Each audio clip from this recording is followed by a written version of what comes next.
get that up and going now. I'm waving at everybody. I apologize. Totally forgot to hit the go live button. Now you know the importance of Patrick Perret. That's why we have Patrick Perret here each and every morning to hit the go live button on the live stream and to give us hot takes on northern things. 803-404-6100. That's how you can join us this morning. Give us a call. Weigh in. Cool Care Heating and Air text line. Who is the coach you would pay $10 million to? That's not named Nick Saban or Dabo Swinney. We'll get into that more from South Carolina's transfer portal. Some information popping out last night. South Carolina had a virtual visit per Hale McGranahan of thebigspur.com with a top flight transfer portal quarterback. A virtual visit with a big-name quarterback in the transfer portal. We'll get into who that was last night, plus more. You're listening to the early game on 107.5 The Game.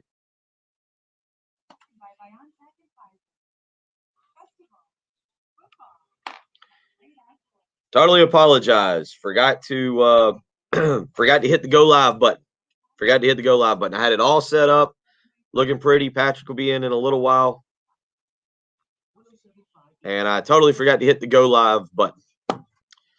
Now you know why Patrick's here each and every morning. Just a little button, upper right corner right there. Just tap it, and we're ready to go. But totally forgot to hit the go live button. So you guys missed a heck of a first segment. Just an incredible, if you weren't listening on the radio, just phenomenal stuff. Some people already were texting in. Now, I'm actually, Robin, I was wide awake. I was in bed before 8 p.m. last night. I got in bed. I was in bed when Christmas Vacation came on. Got my coffee. I'm up. I'm alert. Just had it all set up. As you can see, I got everything up. We're set up. The audio's running good. Just totally forgot to hit the go live button. So we're off to a flying start. Hope y'all are doing well. And yes, Savell, I'll get that echo. I got to remember on mine, when my mic here on the computer is on, plus you get the audio coming in, it does do that with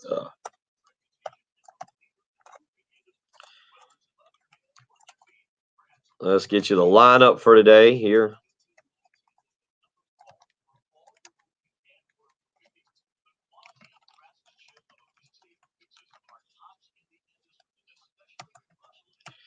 $820, we got Brian Edwards, Vegas B. Edwards.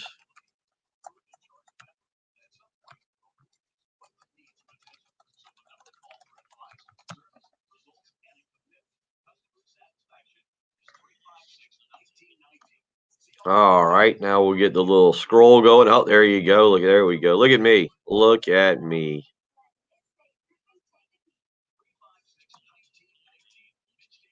Well, the core, that's what I'm asking. Like, I mean, it is. That's kind of it's insane when you talk about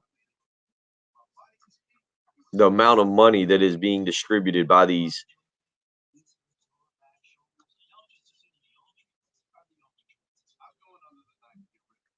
Let's see here. Oh, that's not what I want.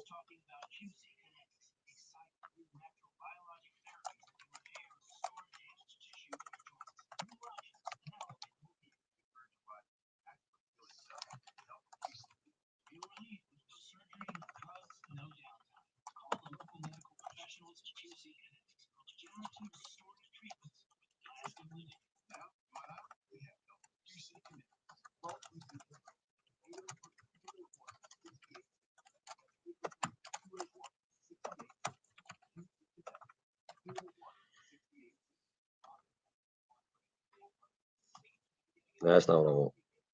Look at me. I'm thinking of new creative things to do here with the live stream.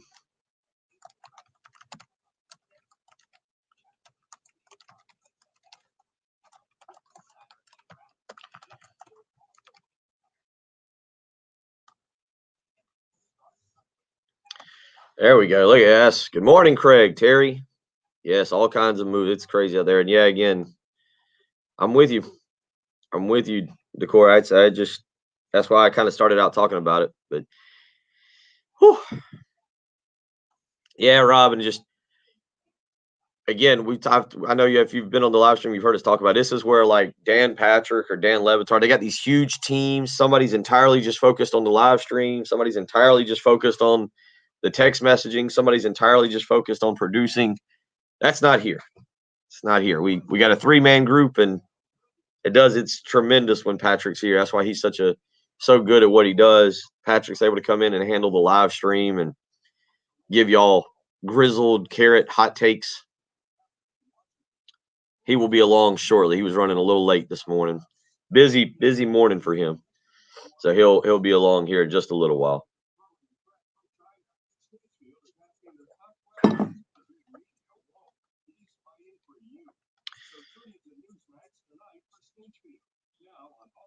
Oh wow. Jayshon Barham, the linebacker out of Maryland. There's some crystal ball picks in for him. That would be a huge pickup for South Carolina. 6'3", 230. That would be that'd be the highest rated recruit in their class. Also looks like things might be trending a little bit in a positive direction with this Max Johnson, Jake Johnson deal.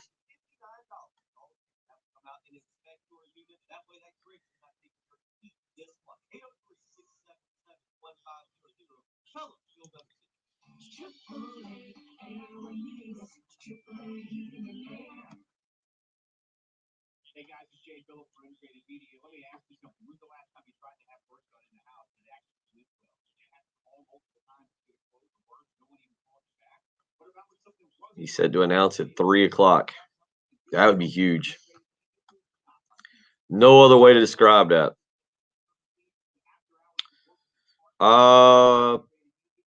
There is on Coastal.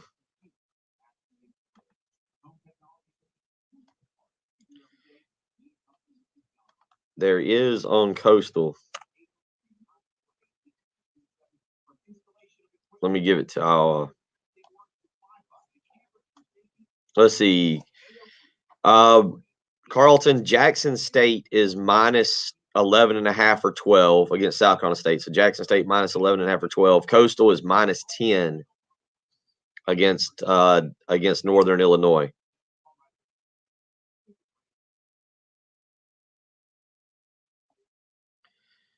Terry, I think they do have they definitely got a chance. They do have a chance. I think it'll be interesting to see how it plays out. But they've got a chance.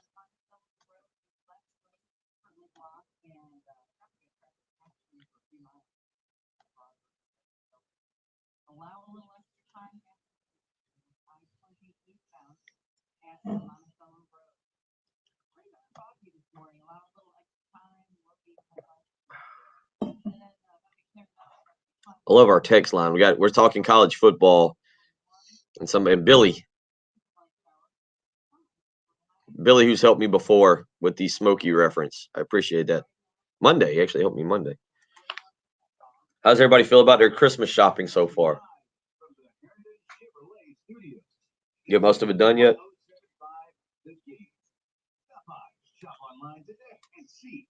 All right. I got to turn this mic.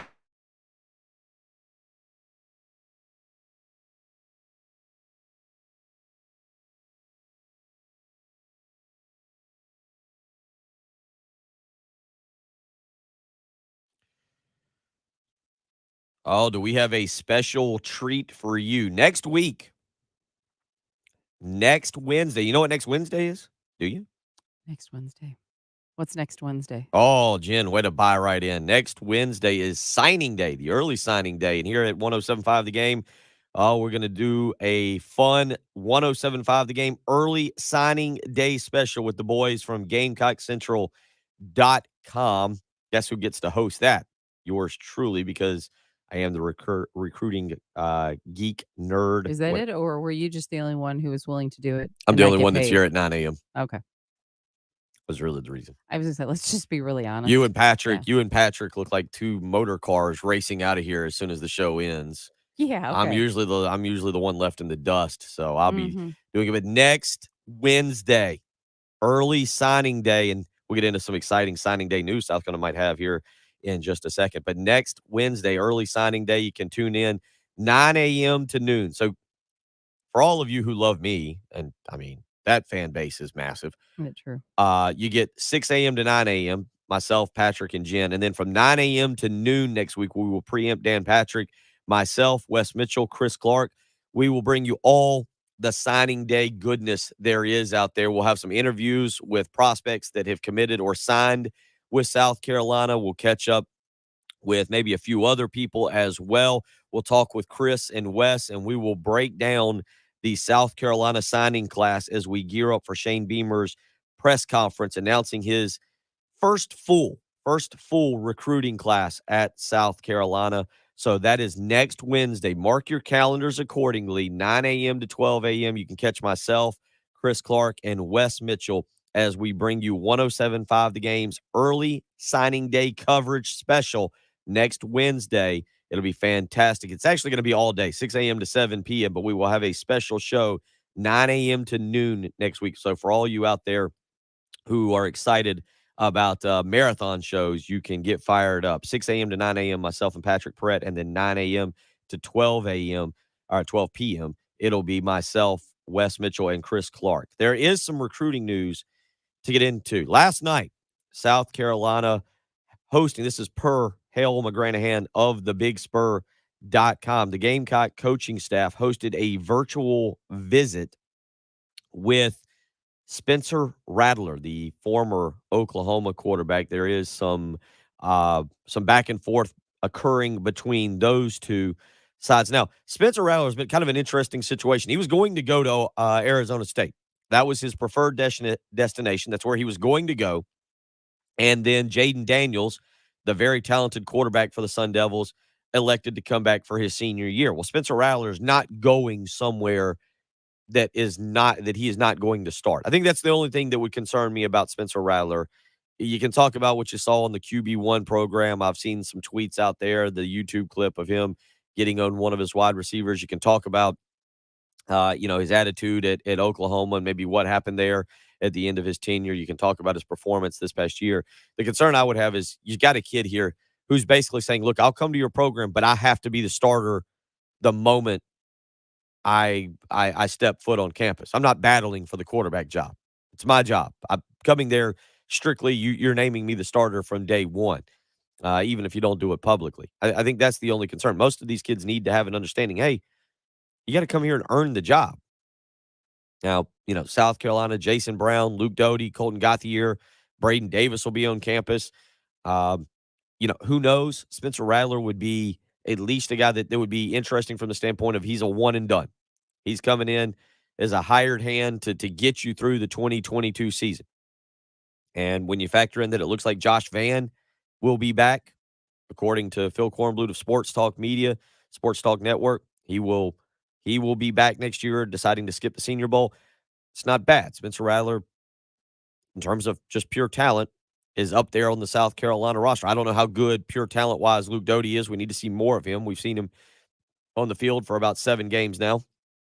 You need to see a little bit more of him. Jason Brown has shown us some stuff. The big thing for the spring for South Carolina is you need a big quarterback. You need guys that push other guys. That's really what made the Steven Garcia to Connor Shaw to Dylan Thompson era. One, you had, say what you want about Garcia. He did work hard. I think it gets overblown at times about that Garcia was just some dude playing Xbox and Halo or PlayStation and Call of Duty and drinking beer and then would show up on Saturdays and play football. He was just the guy who would show up, beer gut and all, throw the football around for Steve Spurrier, and then go right back to the dorm or right back to 5 Point. Garcia worked hard. Now, did he do it in the fashion that Steve Spurrier wanted him to? I think we'd all say probably not. Probably not. Garcia, I think the story that always was highlighted to me about that is Spurrier looking out from his office down into Williams-Brice Stadium. Garcia had organized a 7-on-7, offensive guys versus the defensive backs. Garcia being the leader. He was a leader. And he's out there and he's throwing the football barefoot because he doesn't have to worry about a defensive lineman or somebody stepping on his feet. Yeah. And the story as it goes is that Spurrier blew a gasket, lost his mind with Garcia. Yeah, Garcia's out there he's doing it barefoot.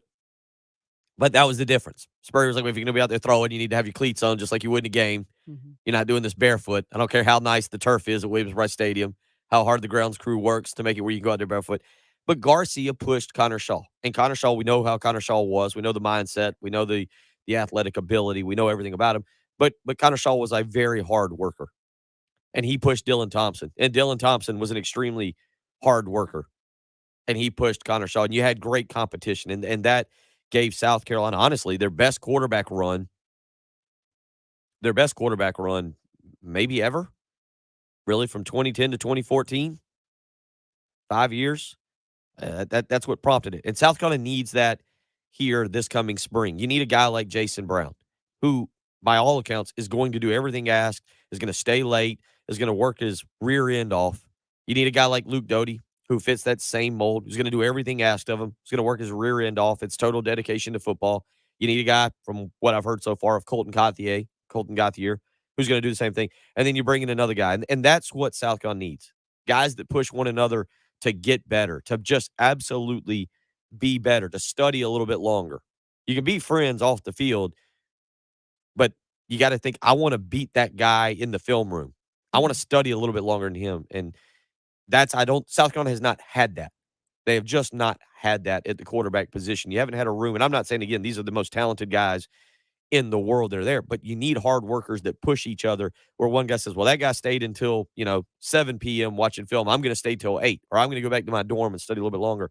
Because really, isn't there kind of a discrepancy in talent right now, in talent levels? Like, you don't really have people that are really close in talent, are they? To where it feels like a battle. It almost seems like, well, you have him, but he's just not quite developed yet, and he's a little farther behind him. Like, I just feel like it's almost stair-stepped. Like, maybe Luke Doty is close to like Jason Brown, or Jason Brown is close to Doty. I just don't feel like I just feel like we have a stair step thing going, and I could be totally wrong in assessing their talent. It just seems like we don't have a group of guys that are just all really hungry and fighting, like you said, because they're just not close enough in their I think abilities. I think I think Jason Brown and Luke Doty there's positive and negatives on each one, and they're closer to each other that they could create a quarterback battle. And then you've got Braden Davis, who's going to come in, the freshman who will sign next Wednesday, and he's going to be a little bit closer to Colton Gauthier, and you're going to have those two. But to bring in a Spencer Rattler, and John weighs in on the Cool Care Heating and Air text line that says, if Rattler doesn't want competition, why bring him in? Spencer Rattler would be the most talented quarterback in that room. In terms of quarterback talent, this is a guy, Spencer Rattler was a guy at the beginning of the year we thought would be the Heisman winner. Looks like it'll be Bryce Young on Saturday night. But there's no denying the talent of Spencer Rattler. I think what your concern is, you don't want a guy who just walks in and says, well, it's my job. Oh, okay. There's a party going on tonight. I'll study film until 4, and then I'm heading out to check out the nightlife. South Carolina is not in a position right now where you can have a talented quarterback half rear-ended, basically. This program needs a true leader. And I think you've got that with Luke Doty, and I think you got that with Jason Brown, and I think you got that with Colton Gauthier, and I think Braden Davis will fit that as well. But you need a guy. You need a guy that's going to come in. Todd, our resident Alabama fan, and it says it takes no talent to work hard, have a good hard work ethic, and a positive attitude. So it doesn't matter where their talent level stacks. It's how hard you work, how bad do you want it. Well, talent matters some. Talent, you look, I'm 5'7". I could have a great work ethic, a very positive attitude, still physically lacking the skills that some of these guys have. But to Todd's point, there was a great piece on Bryce Young this past weekend. Bryce Young, talent-wise, is up there in terms of quarterbacks. Maybe the most talented quarterback in college football, just in terms of pure talent. But Bryce Young talked about learning from Mac Jones last year and how Mac Jones watched film. And because you had a guy like Mac Jones doing that, Bryce Young said, I need to be like that. What I'm doing is not good enough. And, you've had at Clemson, you've had a run of quarterbacks that have taught one another how to do that. And Deshaun Watson and Trevor Lawrence were generational talents. There's no question about that. And maybe they made Tony Elliott look a little bit better than he really is. We'll find out. I'll get into that coaching information in just a little while. Tony Elliott on his way to Charlottesville, maybe to be the head coach, or he was on his way yesterday. And I do think, and maybe that's part of my issue. It's like we don't really have a lights out quarterback who we're confident, like, oh man, okay, so Luke Doty's the starter, so man, that we feel good about starting this game, or Jason Brown's here. Like, there's just not that focal point where somebody could learn. Like maybe the talent is all just a little too. Uh, I don't know. I want to say too close, and yeah, that's contradicting what I just said. But I just feel like there's no way that's just fantastic that is so everybody is trying to play up to them to compete with them. It's you got to have competition. I mean, it's just like I think it's anything in life. You got to have competition. You got to be pushed to be your best. And Tennessee Dave weighs in on the Cool Care Heating and Air text line and says, "Do you really think Rattler is that good?" Me looking from the outside in, I think the team around him in Oklahoma was that good and made him better. But in the end, he lost his job. So is he really that good? Oklahoma had some issues this year. You look at Oklahoma; they had some issues. Couldn't run the football. Obviously, we saw the losses to Baylor, to Oklahoma State. Defensively, they struggled a little bit. I don't put it all on Spencer Rattler. Caleb Williams is really good, though. This is a great situation. It was a great situation for Oklahoma. You got two elite quarterbacks. Do I think Spencer Rattler was the guy that I would have? I didn't think he should have been the Heisman front runner. I thought that was more a product of bad. Not bad. Bad's the wrong word. Of questionable talent in college football. We were going to learn about Bryce Young. We were going to learn about some other people. DJU was certainly a guy that was in the top 3 or 4 at the beginning of the year, and we saw the year he had. But Spencer Rattler has the right skill set. I think he can be a very good football player. Do I think that Spencer Rattler is going to go on to some kind of big time NFL career? And do I think that he's the guy that comes in and guides South Carolina to 10 wins? No, I don't. But he can jumpstart the program. He can get the program going in the right direction. And we'll see if that's what exactly he is able to do if wherever he goes. But the word last night, South Carolina's football coach is hosting a virtual visit with Spencer Rattler last night. We'll see if it leads to anything. There's still more to get into with Max Johnson. Quinn Ewers, according to a couple reports, is down to Texas Tech and Texas. Not a huge surprise there. Not a huge surprise. I think that the only hope South Carolina had with Quinn Ewers, the only connection there was his good buddy Landon Sampson being committed to South Carolina's football program. But Ewers, different kind of quarterback, and you hope something would kind of work its way out, but that's not something you really expect to play out. But Spencer Rattler, an option. Max Johnson, I think, is the most realistic option right now because of the tie-ins there. With Johnson, with Zeb Nolan's father, who was Max Johnson's coach. So we'll continue talking about that. If you want to weigh in, 803-404-6100. That's how you can join us this morning. You can hop up and join on the Buford Lending live stream. Craig weighing in. Rattler got beaten out by maybe the second or third quarterback in the country. He's still got mad skills. And Chuck weighing in. Hate I missed the start of that one. I think Garcia could have been the one, I got it, had he taken it more serious and put the real work in. He's since said much the same, wishing for a do-over. Yeah, again, Garcia could have worked harder. There's no question about that, but he did work. The analogy, people that just say, well, he drank beer in his dorm room and played video games and showed up, it's always a little bit over the top. That's how I do the program. Drink bourbon, play video games, and just show up and do a radio show. I trust me, I totally get that. But if you would stop doing that during the show, that would help. Well, the video games is fun during the show. It entertains me. You bore me.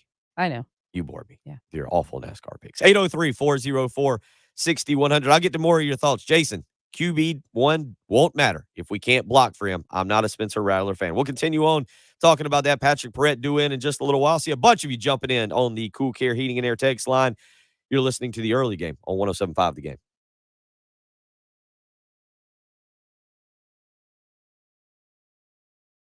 Zero. Oh, weird. Zero Rest. That is how you can clean your house this holiday season with Zero Rest. That's exactly how I keep mine cleaned. And now would be the time for you to give them a phone call, get them to your house, and let them work their magic. That's ZR Water technology, patented technology guaranteed to get your house, your rugs, your tile, your carpets insanely clean. Give them a phone call today, 803-262-4020, or you can book online, ZeroResColumbia.com. Right now is the time to get in touch with them. Why, you ask? Well, because the holiday traditions, they can be a lot of fun. The holiday mess or the holiday crud that gets left on your carpet, not so much fun. Right now, 3 rooms of carpet clean for only $119 when you mention me, Bill Gunner, and 1075 The Game. You'll get a hallway clean for free. How about that? Again, all you got to do is call ZeroRes, 803-262-4020. You can get 3 rooms of carpet clean for only $119, and then all you got to know is my name. How simple is that? Bill Gunner at 1075 The Game, and you can get a hallway clean for free as well. Again, it is the patented ZR water technology. Insanely does a great job of cleaning your rugs, your tile, your upholstery. It'll make them insanely clean. I can't recommend ZeroRes enough. Give them a call, 803-262-4020. Call ZeroRes today. 3 rooms of carpet clean for only $119, and mention me, Bill Gunner, 1075 The Game, and get your hallway cleaned as well. ZeroRes, spell it backwards or forwards. It's the right way to clean.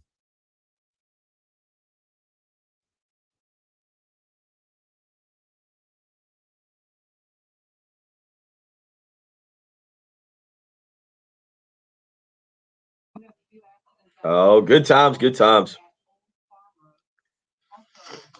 Patrick's here. Patrick's here. I gotta go open the door. For Patrick.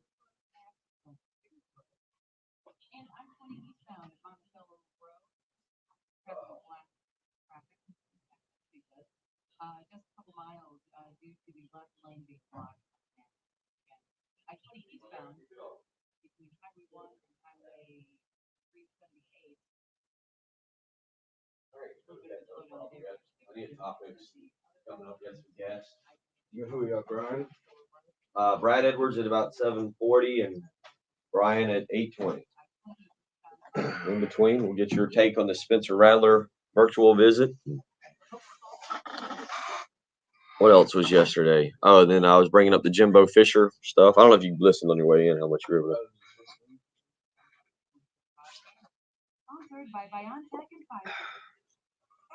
Morning, Trey. Morning.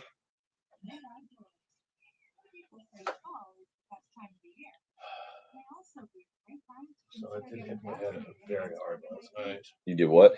Hit my head very hard last night. How'd you do that? Just breaking the chain on one of those else. Carlton. All right. Good night shower. I was bleeding a lot out of my head. Where? Right on the top. Oh, I see it. Yeah, I can see That's it. it. Yeah. Jeez, buddy.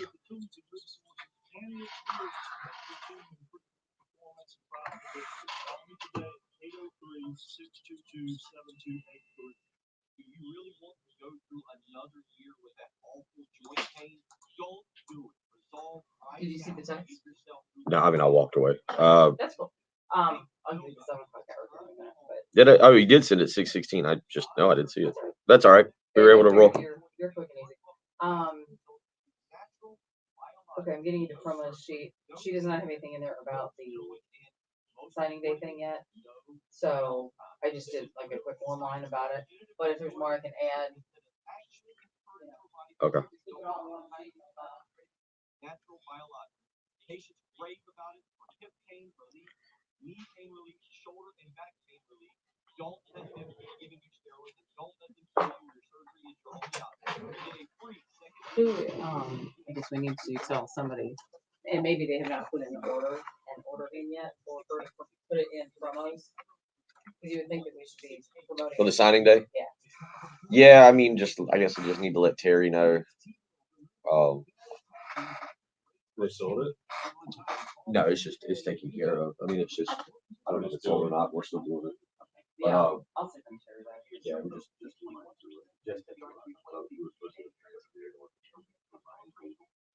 I wouldn't work out.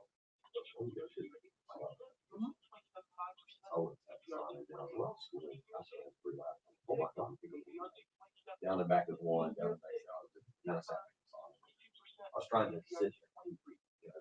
blood flowing like it feels really much better.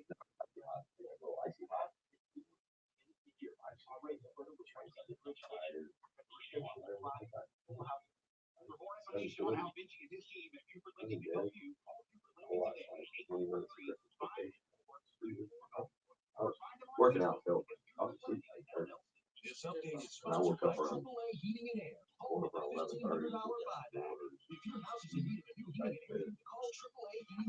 That's why I feel a lot better.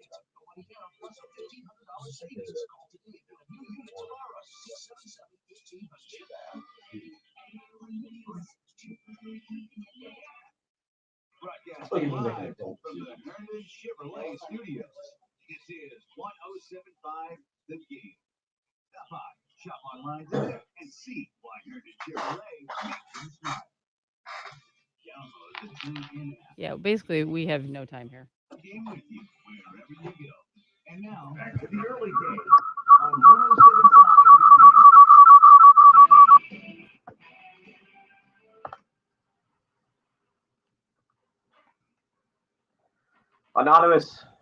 Anonymous texter, doesn't matter who you get. If you don't have any wide receivers or offensive linemen or an offensive coordinator, Joey from Sumter, just my humble opinion, but the last thing we need is another athletic, inaccurate quarterback. We already have one of those. And then another anonymous texter, it's hard to assess quarterback talent when the quarterback is running for his life due to poor offensive line play. So a lot of you weighing in. We'll continue to get to those this morning. CB saying, I think Jason Brown should start the bowl game, and if he does well, he should be the starter going into the spring, but full quarterback competition from spring to first game. A lot of you weighing in here, and we will certainly get into more of those. Patrick Brett has made his way in the studio. We'll let him get fired up and ready to go. You can join us on the Buford Lending live stream. 2 more hours to go. You're listening to the early game on 107.5 The Game.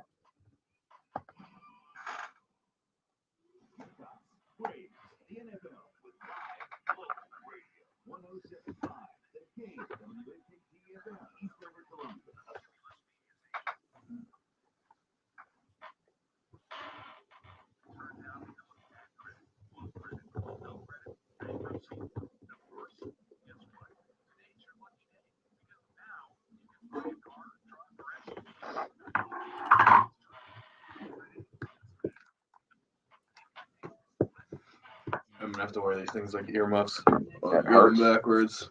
It hurts on the top of your head when you do that?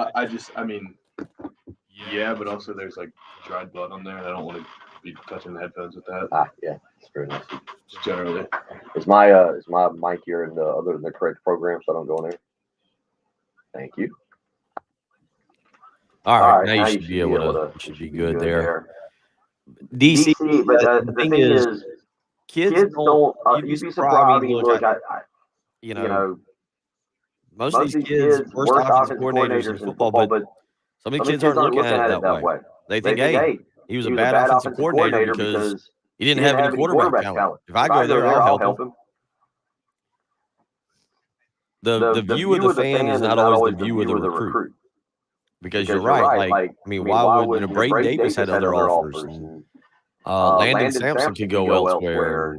You know, a lot of these kids, you got to remember, they can go elsewhere. It's not like South Carolina recruited against a bunch of complete no names. What is the echo coming from? Oh, there, that should fix it. But yeah, a lot of these kids, they've got other offers. You still got kids. I mean, if the offense was that bad, Antonio Williams would have eliminated South Carolina a long time ago. And I don't know if they'll get him or not, but Our buddy Ray texted the wrong person again. Looks like he sent us a work text. oh yay.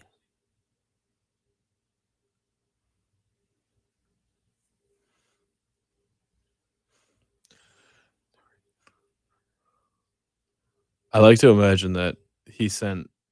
But one, I like that he texts us so frequently that we're getting the wrong text because we're probably the first thing on his phone. But I also like to imagine that he texted one of his work people, like, "You effing idiots! Carolina's a trash program and always will be." That would or be something actually, like that.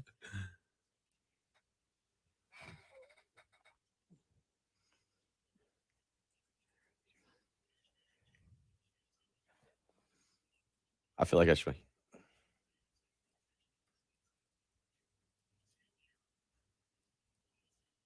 I don't know. I don't have something creative.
I've cut up with him enough where I've kind of turned him. Like he even sent a text in one day. He's like, you're really starting to grow on me. You're not that bad of a person. I was like, Yeah, thanks.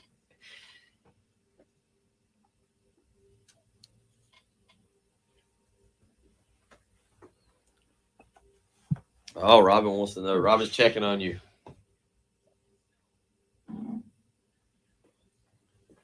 Checking on the head injury. We'll find out if he's got hot takes and if he's got a concussion. I think I'm gonna make a trip to the Chicken Butt Donuts on Friday. Those donuts were delicious. Yeah, they're good. It is like the same thing Duck Donuts does with the cake donuts, and then Kind of a crispness to them. yeah, What was the other one you ate? Yes. Did you eat the caramel bacon one? Mhm. How was that? it was good. Not as good as the chocolate ones. Yeah, the chocolate one I ate was really good. You're right. The Fruity Pebbles one was good, but I tell you what would have made it actually better is the Fruity Pebble flakes like become soft, Yeah. and I actually that didn't make it quite as good. Should- Why are we still echoing? Echoing right now. Joseph, did think we get the those- echo fixed? think those- Is it still? Should have been a delayed text. Yeah, we're not echoing.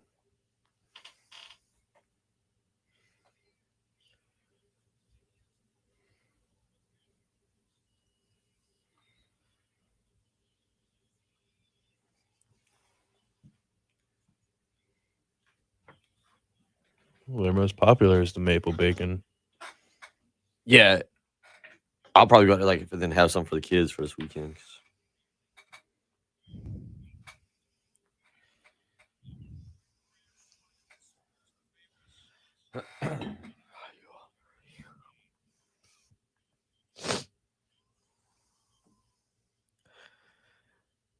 Hour number 2, Patrick Perrett, now along for the ride with Jen Jensen and myself. Welcome in this morning. If you're out there cruising around, getting the kids to school or heading off to the office to work, whatever you need to do, be safe. It's a nasty morning out there. Was it still pretty foggy, Patrick? Still foggy, very very foggy, kind of misting a little bit. So be safe. Be safe. We certainly want you back each and every morning. And so 2 hands on the wheel. Just don't touch that radio dial. Stay right there as we will carry you through the morning here. Bill Gunner, Patrick Perrett, Jen Jensen. It is the early game, the Thursday morning edition. Coming up in about 30 minutes, we will catch up with Brad Crawford and get his take on college football as a whole. Again, some news last night coming out. Clemson fans, news that you were kind of expecting regarding Dan Radakovich. He is taking the job at Miami. And I don't know, Patrick, what losing your athletic director means in this day and age, because I feel like the next guy is going to come in and, kind of fall in lockstep. It's hard for me to believe the next guy is going to come in and go, whoa, whoa, whoa, this Dabo Sweeney guy, I don't know if I care for that guy. I I guess your athletic director in terms of other sports, maybe the athletic director will look at Monty Lee up there a little bit different. Maybe he'll look at Brad Brunell a little bit different. I don't know if the new athletic director at Clemson necessarily means a massive change for the football program. Why does the athletic director leave? Money? Like, is it just he wanted to live by the beach and he's making good money? Is that I mean, you don't see it super often. A lot of athletic directors are like Ray Tanner and have a direct connection to the school, I He know. did. He had a direct connection. He To graduated from Miami. I think he got his Okay. MBA from Miami. I believe it was. He was in school. Yeah, he left an accounting firm to take a job working for legendary Miami athletic director Sam, I think it's Yankovic, as Hurricanes director of athletic financial affairs. So he's worked there. He's gone to school there, and to your point, I mean, nothing. Look, this is not a put down of Clemson in and of itself. I've spent plenty of night up there in college having a really good time and partying, and there's been some fun tailgates up there. But if you've got the option, the ability to go live in Miami, he's 63 Yeah. years old. If you can kind of retire, make money, be the athletic director in Miami for at least 7 years or 10 years, make a decent paycheck and live in South Beach as opposed to Clemson, South Carolina. Again, I'm not. This isn't being funny and taking a knock on Clemson. I'm just saying South Beach. Columbia would be fall into the same Yeah, I category. would, I would, Yeah. I would South Beach in terms of look. If you're making, I don't know what he's going to make. The deal is expected to make him among the highest paid athletic directors in the nation. So if you that's a again, I brought up in hour one the incredible salaries that are being thrown out to college football. On a lesser note, the amount of money, and it was Kirk Herbstreit and the Bear, whatever Chris, I can't remember his last name. Felica? Is it Felica? I Okay. think so, yeah. They went all in on Miami when? The beginning of November, middle October? Is that when it was? They just crushed Miami on College Game Day, saying that Miami doesn't care about college football, that the programs are wasting it away. Just absolutely crushed the University of Miami for their how they rank the level of importance of college football, which is an interesting conversation. But the bottom line is now, since then, Miami is throwing roughly in one just in multiple checks here at the end of 2021 is throwing roughly $25 million into their football program. 8 million for Mario Cristobal, 9 million to buy out Mario Cristobal, and another about 8 million or 10 million to make Manny Diaz go away. And that doesn't count whatever 4 or 5. I don't know what Dan Radakovich, I don't know what the highest paid athletic directors in the nation are making. I would assume $3 or $4 million. I would guess. I have no clue. I can't believe it would be near the $10 million level, but something I've never thought to study or look at. I don't even know if that information's out there. Sure it is for public institutions. Miami's a private one. But the bottom line is Miami all of a sudden is like, hey, we're all in on this football thing. It looks like 2.4 million was it for 2020 to 2021 for Chris Del Conte at Okay. Texas is the highest for athletic directors. Yeah. So again, it's what Miami's doing. And I'm not saying this like, oh, look out. Here comes the U. The U is back. But at least it looks like they're going to put an investment. And I don't know what the investment is. If you've ever been down there, I think Clemson, a lot of Clemson fans probably have, and maybe some South Carolina fans, if you've ever been down there, it's a weird setup because Coral Gables is there as you're kind of going off into the bridges and into the islands. And then the football stadium, Hard Rock Stadium that they play in, is 45 minutes away. When, we talk about, Williams Brice isn't an own campus stadium, although the campus is kind of growing that way. It feels like within the next 20 years, Williams Brice Stadium will be kind of engulfed by the South Carolina campus, which will stretch from basically downtown all the way out to Bluff Road Well, a lot of and people live down and there. I-77. Yeah. So it's at least Williams Brice is growing in that direction. And I always think that they could build, this is a personal rant that I'll go on for just a second. They could build some walkways and have lighting a lot better so students could walk from campus. It's not a ridiculous walk. It's not one I would make at 39 years of age, but It would be mostly for freshmen because they're building tons. There's already tons of Right. apartment complexes down there for older students, and it's not convenient to live down there when as just a student just driving to class because you have to drive everywhere. Right. But they do it just for the sake of, hey, I'm going to live close to the football stadium. We can tailgate in my apartment or courtyard or whatever, and then we'll just walk to the game. It's a bit of convenient. an untapped area. It's still very industrial as you go down Bluff Road. But again, Williams-Brice not really considered part of the campus, but Hard Rock Stadium is 45 minutes away from Coral Gables. There's a massive difference there. So we'll see what Miami continues to do to try and There, I was reading about who is this billionaire John Ruiz? Do you know this? Have you ever heard of this guy? no, it's He wants he's trying to build the stadium basically on his own dime Okay. in Coral Gables. I mean, that would change a lot, wouldn't it, for the program? Just the idea of driving 45 minutes to a game is insane. I don't know because How do you you have been- a student section there? well, or, that's a good question. But have you ever been to no, Miami? I've Have never you been to that area? I've never been to Southern Florida. In all fairness, that fan base, and look, they show up when they want to show up. If it's a big game, that place is rocking and it's Yeah. packed and it's neat. And if it's Virginia that comes to town, it's not a great environment. I mean, we're talking Miami football is two different animals there. When you get a big game and they're playing well, that place is incredible. When it's a different opponent, Georgia Tech, Virginia, Duke, that comes rolling in, not so much.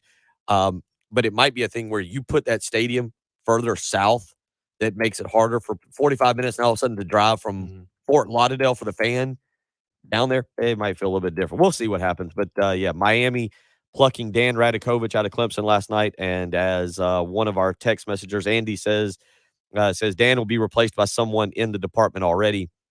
Andy thinks his last name is Ross. He says, but yeah, so Clemson will follow up with that. Tony Elliott, the other football coach in the news last night, he has not accepted the job, or at this point has not been offered the job at Virginia, but he did take his family, according to several reports, up to Charlottesville last night to interview for the job. As one person pointed out to me as I just talked to him last night, said, you generally don't take your family unless you're pretty sure you're going to get the job offer and you're going to look around and see the town and make sure that the whole family is involved and invested in this move. You don't, the whole Or family you're doesn't just make, saying, "Hey, these guys are going to offer me a job. You like Charlottesville?" And they're going to say, "No, we like Good. little old Clemson. We don't want to go to Charlottesville." And then it says, "All right, never mind. I'm not taking the job." yeah. So we will see what happens there. But Tony Elliott moving on, if he moves on, Brandon Streeter is a guy that I've heard could end up being the offensive coordinator at Clemson. So it's something When to is the la- monitor. I mean, has Dabo ever had to replace both coordinators in 1 year, other than when he first got the job? I think Clemson fans I'm sure they're a little bit more in tune with the exact years, but I believe he replaced Rob Spence first. I think they can help me with this. I believe it was Spence first, and then he went to Napier. I think it was Spence before Napier, and then he replaced Kevin Steele, and then I think it was Napier for Chad Morris. Maybe a Clemson fan can help me. I think that is the time frame of that. I might have Napier and Spence backwards, but I believe it was something like that. To answer your question, no. But of course, Alabama's done it a few times. We saw them do They it all the time. Yeah, it seems like it occurs at Alabama a little bit more frequently, but not a lot of sitting head coaches have to replace both coordinators Right.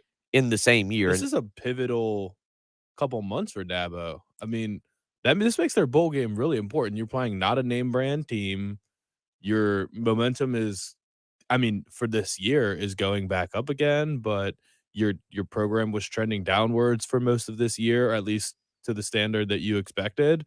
You kind of need to have a good showing in the bowl game, restore some confidence that you're going to be okay without arguably the best coordinator in college football, and then another who maybe the fan base wasn't high on, but has been really successful and won a lot of football games as an offensive coordinator and did a good enough job to become a head coach. So I don't know. You gotta really start with the bowl game. They're as important as we're saying South Carolina's bowl game is. I think Clemson is too, just for the sake of remind people who you are, so you can carry that momentum into next year and try to become a dominant program once again. You bring up an interesting topic that I think we will continue to get into more as the weeks come along. The importance of bowl games, and how they kind of play out. I don't look, if we were to go to 41 or 42 bowl games, for each team, a bowl game means something different. It really does. There are times in the past where I've thought South Carolina's bowl games, you want to go win them. Let's be clear. A loss is never acceptable. You don't ever go, yeah, you lose this game. That's perfectly fine. You're okay. But there's also a level of importance with different bowl games.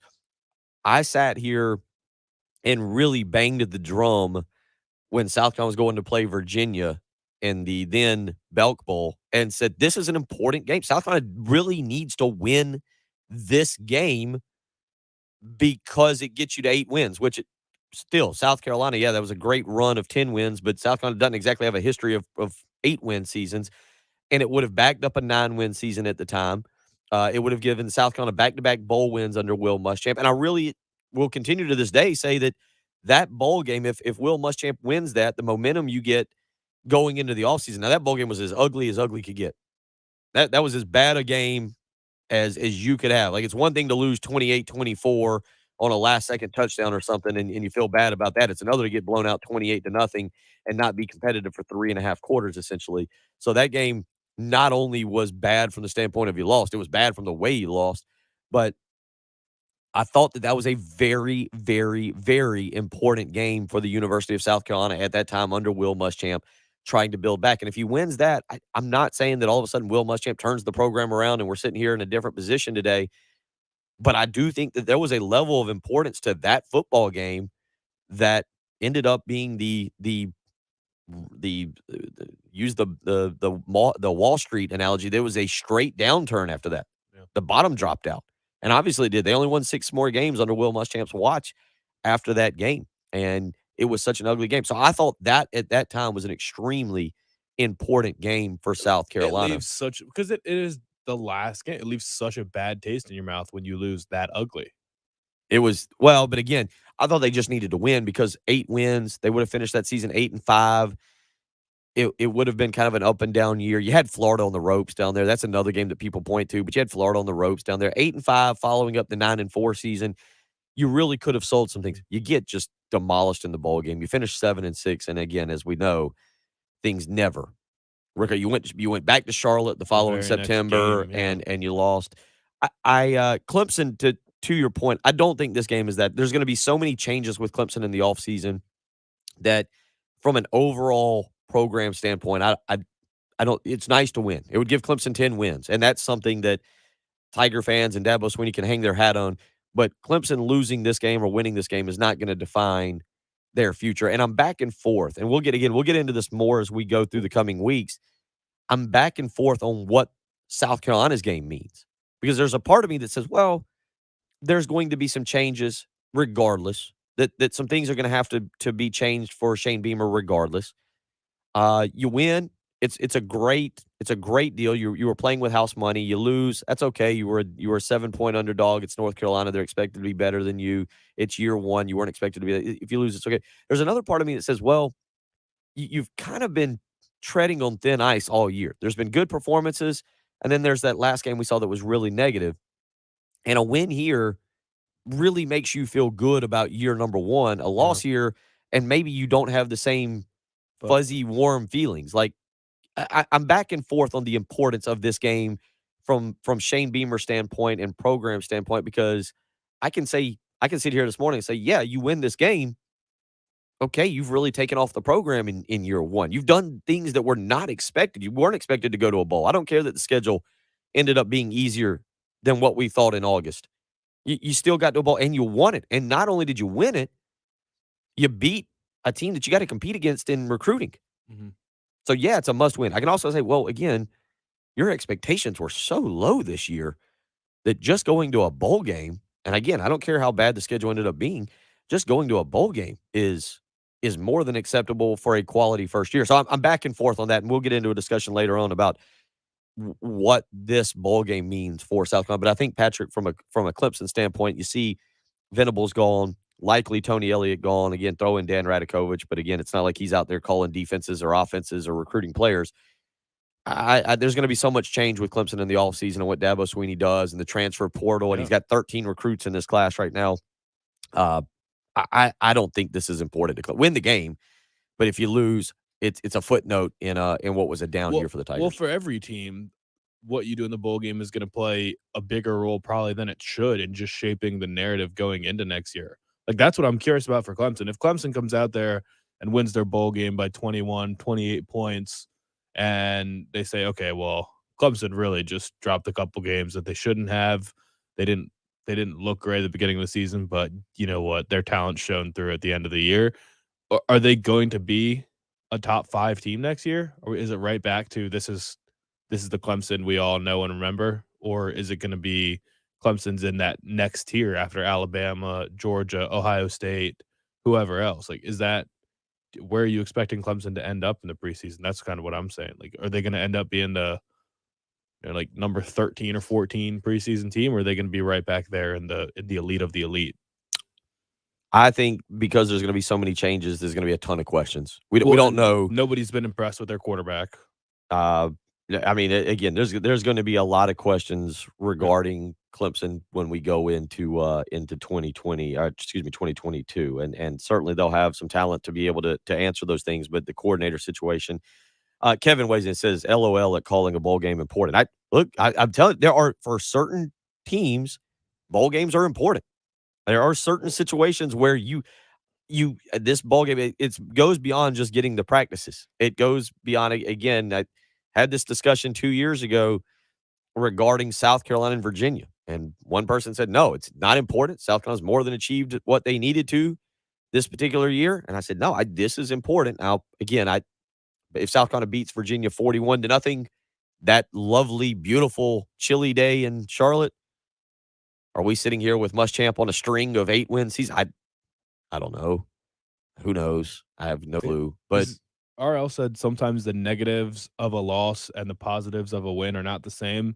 So for South Carolina, it may be a case where a loss wouldn't hurt us as much as a win would help us. Is that the opposite of the Belk Bowl? that Or was it just the fact that South Carolina lost so embarrassingly that like there's some games where you go into it and you say, well, there's really not a good outcome. We can either like it seemed like East Carolina or App State, we made that argument because if you beat App State, no one's gonna give you a round of applause and say, good job. But if you lose, they're gonna say, wow, you lost to a group of 5 team.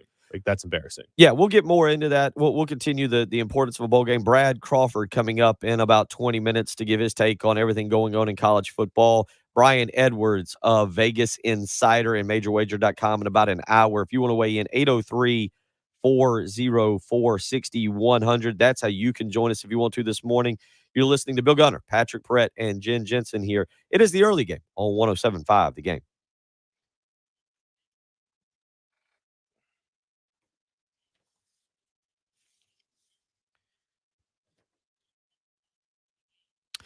2022 is just about 21 days away, 22 days away, I reckon. And you need to go ahead and start working on your New Year's resolutions. And if you've been dealing with issues with muscles, ligaments, or tissues, you've been limited with mobility, you've got chronic pain, and you're just flat tired of it, it's time to call QC Kinetics. Give them a phone call today, 803-281-6860. They are at the forefront of regenerative medicine that can re-heal your body the natural way without steroids, without opioids, and most importantly, without surgery. If you've been dealing with some problems lately in your shoulders, in your knees, in your hips, your toes, don't allow that to continue affecting your life. Allow yourself to get better by calling the medical professionals at QC Kinetics. All consultations are free.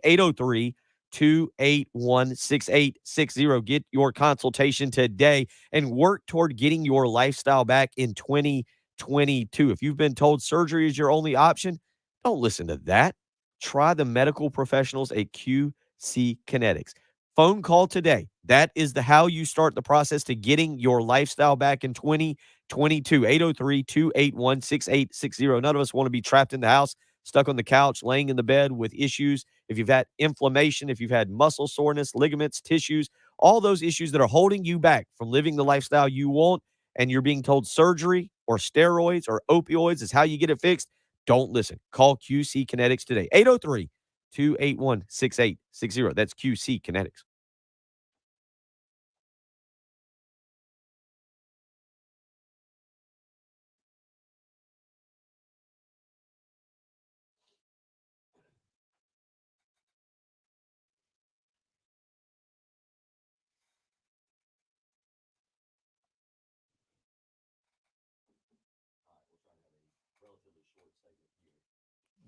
Brad at the end of.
Steph Curry is. I agree, and they play. Who do they play? They play the Sixers, I think, this weekend on ABC or something. Travis. The answer is Steph, and it's not close. Ooh, It's not close. Reggie Miller never won a championship.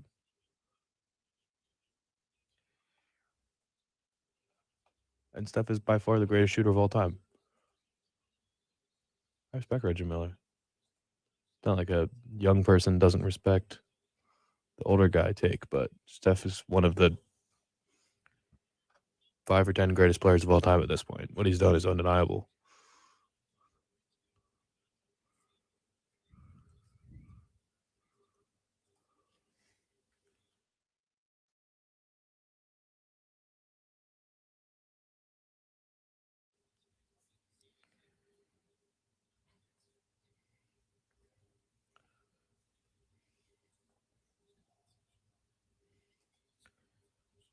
Yeah. You know, Reggie Miller was never first team All NBA. do I know? Reggie Miller was never first or second team All NBA.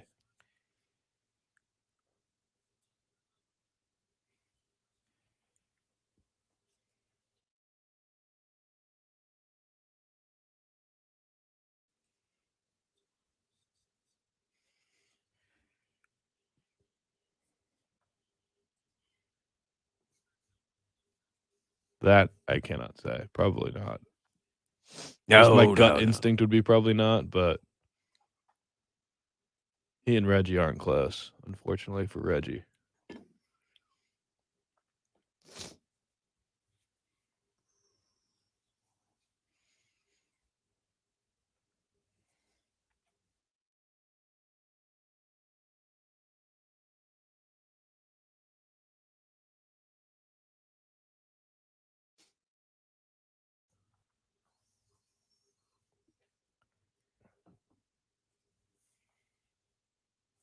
Yeah, and I don't know. As far as point guards, there's not many better than Steph all time. Like you'd say Magic. And then no one else is a lock, basically.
I'm looking at the all NBA teams.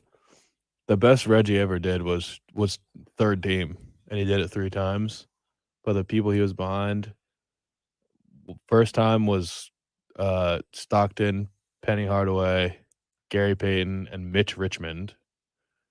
The next time it was Michael Jordan, Penny Hardaway, Gary Payton, and John Stockton.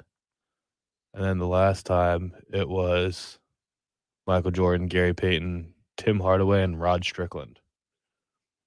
All above Reggie. Yeah, but there's lots of great players now, too. I mean, Steph's career is overlapped with a lot of great point guards.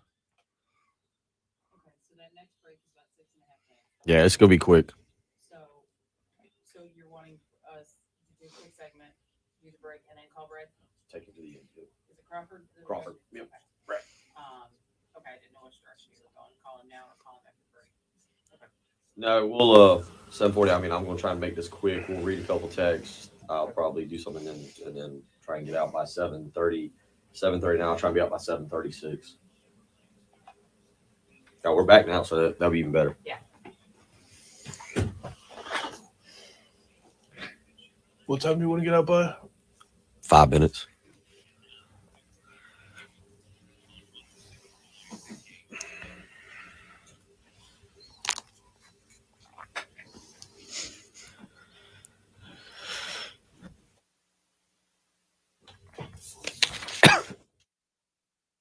It's not like coming back from a break and starting to cough right as you go to say something. That's always fun when you do live radio. Want to remind you, next Wednesday, myself, Wes Mitchell, Chris Clark from Gamecock Central, they will join me from 9 a.m. to noon for a signing day special. That is right. Next Wednesday. Hard to believe. Signing day and then Christmas right around the corner. You got the two things. But next Wednesday, right here on 107.5 The Game, you can catch a signing day special that we will do. Now, we'll do signing day all day long. Patrick keeps up with recruiting, so technically we will start our program and do some heavy signing day information in the morning, 6 to 9 a.m. as the letters of intent start to roll in. The fax machines are being tuned up right now. Those fax machines that never show up for the other 364 days a year are getting tuned up right now. And next Wednesday, they will be in full use. Patrick, we always we do a good job. We monitor early in the morning. The national letters of intent start to roll in. We will do our show around a lot of signing day stuff. And then next Wednesday from 9 a.m. to 12 a.m., stop saying a.m., Gunner, 9 a.m. to 12 p.m., we will have a signing day. Noon, yeah, 9 a.m. to noon. And that's actually what it says. 9 a.m. to noon. Yeah. Myself, Wes Mitchell, and Chris Clark will do a signing day special. So Gamecock Central will join us. Wes and Chris have got some people lined up. And don't forget, next Wednesday, you'll be able to hear it right here, Shane Beamer's signing day press conference. All the recruiting news and rumors and more. You will have a signing day special here from 9 a.m. to noon, and we will have signing day fully taken care of for you right here on 107.5 The Game. Coming up in about 10 minutes, Brad Crawford from 24/7 Sports. But real quick, let's get back into this because I'm seeing some different text messages and some people weighing in. I think this is interesting. Jeff weighing in. Bowl games are important for recruiting and player development with extra practice time. A win helps with the perceived trajectory of the program. But in the grand scheme, if you aren't in the playoff, does it really matter? Always matters to the fan base. Patrick, I get point. Bowl games are important because of exactly what Jeff just pointed out. Practice, player development. Like for a team, it's important. But the overall feeling after a win or a loss, it can go both ways. It really can go it is both getting ways. Less important to the fan bases just because of people opting out. But then also it's kind of unfair to the players. But when one team has a lot of players opting out, it kind of reflects poorly on the team. Like, oh, you've built a culture where the guys don't care that much about the school, and they don't like. That's kind of what people were saying. Muschamps last year was, look, everybody's quitting on him because they would just want to go to the NFL. Now that's going to happen, and they just don't care about playing. Like he's not bringing guys in that care about South Carolina. He's created a hey, just come here and go to the NFL mentality. Whereas if you see a team with a bunch of NFL prospects and none of them opt out of the bowl game and they all play, it's kind of a sign that like, hey, this team is unified and there's kind of something to it, which isn't necessarily fair. I'll give you the example of bowl games meaning something, and let's use our upstate people. Clemson, during the 5-year run that South Carolina won, 2010 through 2013 there, or I guess 2009 through 2013, in 2010, South Carolina beat Clemson. Clemson wasn't that good. They were 6-7. They lost the Meineke Car Care Bowl, and they made a lot of changes. There was a lot of changes that occurred. In 2011, when Clemson lost, they went to the Orange Bowl, and they got blown out by West Virginia. It caused them to switch coordinator from Kevin Steele to the guy that they just lost, Brent Venables.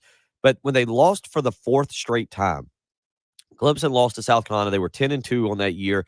Clemson fans were livid. Tiger fans, you remember what it was like. You were livid that Clemson had lost to South Carolina 4 straight times. But they went and they won an incredible Chick-fil-A game against LSU. Taj Boyd was fantastic that day. I can't remember, Clemson fans, whatever receiver. I don't know. Some receiver had a monster game.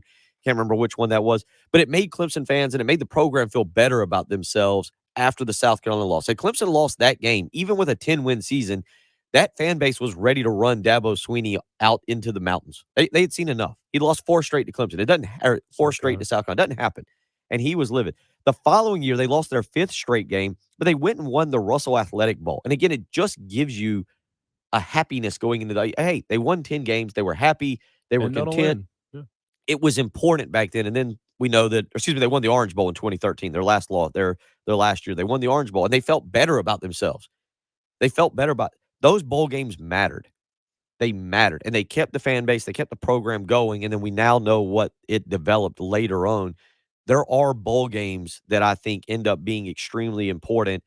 Clemson's this year, grand scheme, that program's going to be fine. I don't know what they'll be. Probably. 2022. They'll be fine. 8 wins. If worst case they fall to 8. Look, Clemson's not falling back to 6-6. No. They're not going to be happy if they fall back to 8 wins. Well, once you get a taste of being a perennial championship favorite, you can't go back to just being a single-digit win team. So again, and I think the same thing, and Rip weighs in. Bowl games are more about the upcoming season than they are about the season you just played, especially when star players are opting out and coaches are leaving. Belk Bowl is a good example. The Gamecocks had a decent year, but the bowl game portended. I have to look that one up from you, Rip. I appreciate that. Portended what the following season would be like. 803-404-6100. It's very different from college basketball in that you're mostly judged by the postseason. True. Like Maryland's coach, Mark Turgeon, that's what we've been talking about in Maryland, is he got fired because he hasn't gone to a Final Four, basically. He's really good, wins a ton of games every single year, has won more games in the Big Ten than anybody since he's been there, and gets fired. 803-404-6100. Coming up next, Brad Crawford will join us to talk about college football as a whole. Lot going on. We'll get his take, and we'll talk about these bowl games. You're listening to The Early Game on 107.5 The Game.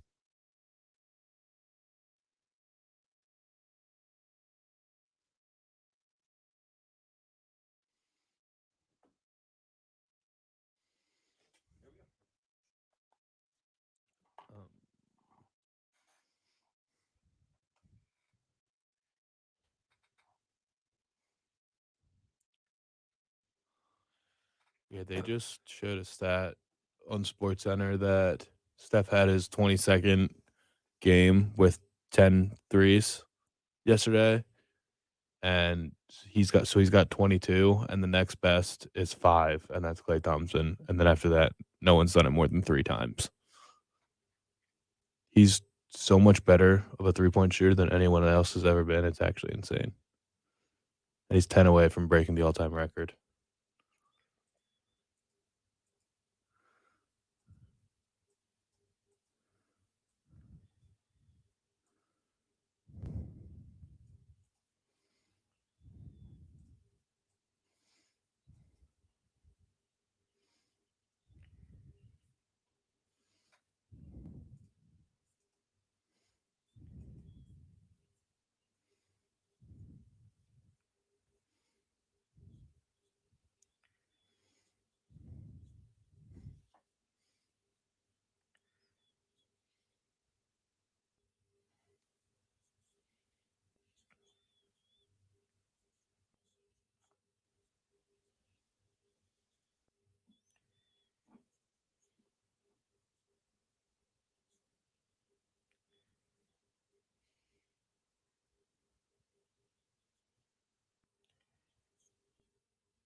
Curry's unreal. Curry's just changed the way the kids play basketball these days. Just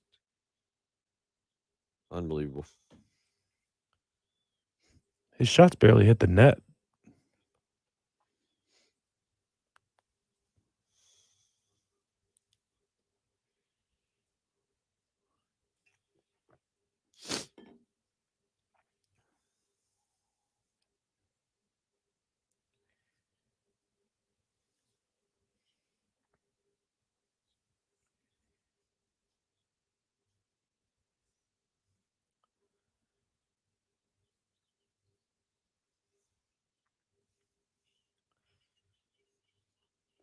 Okay, I feel like the show's pretty much done. Crawford here. We'll have a segment. I'll reset everything that we were talking about Spencer Rattler. I'll get your take on that to start 8 o'clock. We'll have Brian Edwards, and then we'll wrap up and recap everything, and you can go get some sleep. Tomorrow we will have. I need to mention Dominic Hill. Remind me of that too. Entering transfer portal. Aren't we doing pictures today? I did get a haircut strictly for. How's the haircut look? Thank you to Candace Dowie. Yeah, I was planning on showering, but I'm not showering. You look right good. now. I just there. All it is, I mean, it's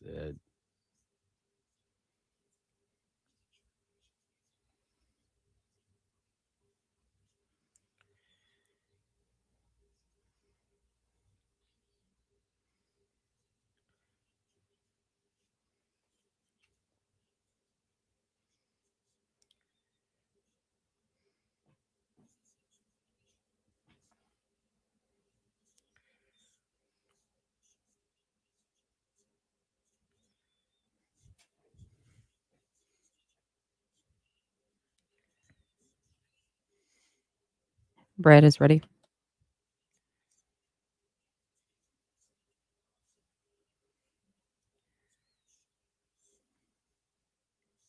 Greg, I just hit it on the corner of like a metal pipe, like right there. Busted it open a little bit. Got some bloody hair.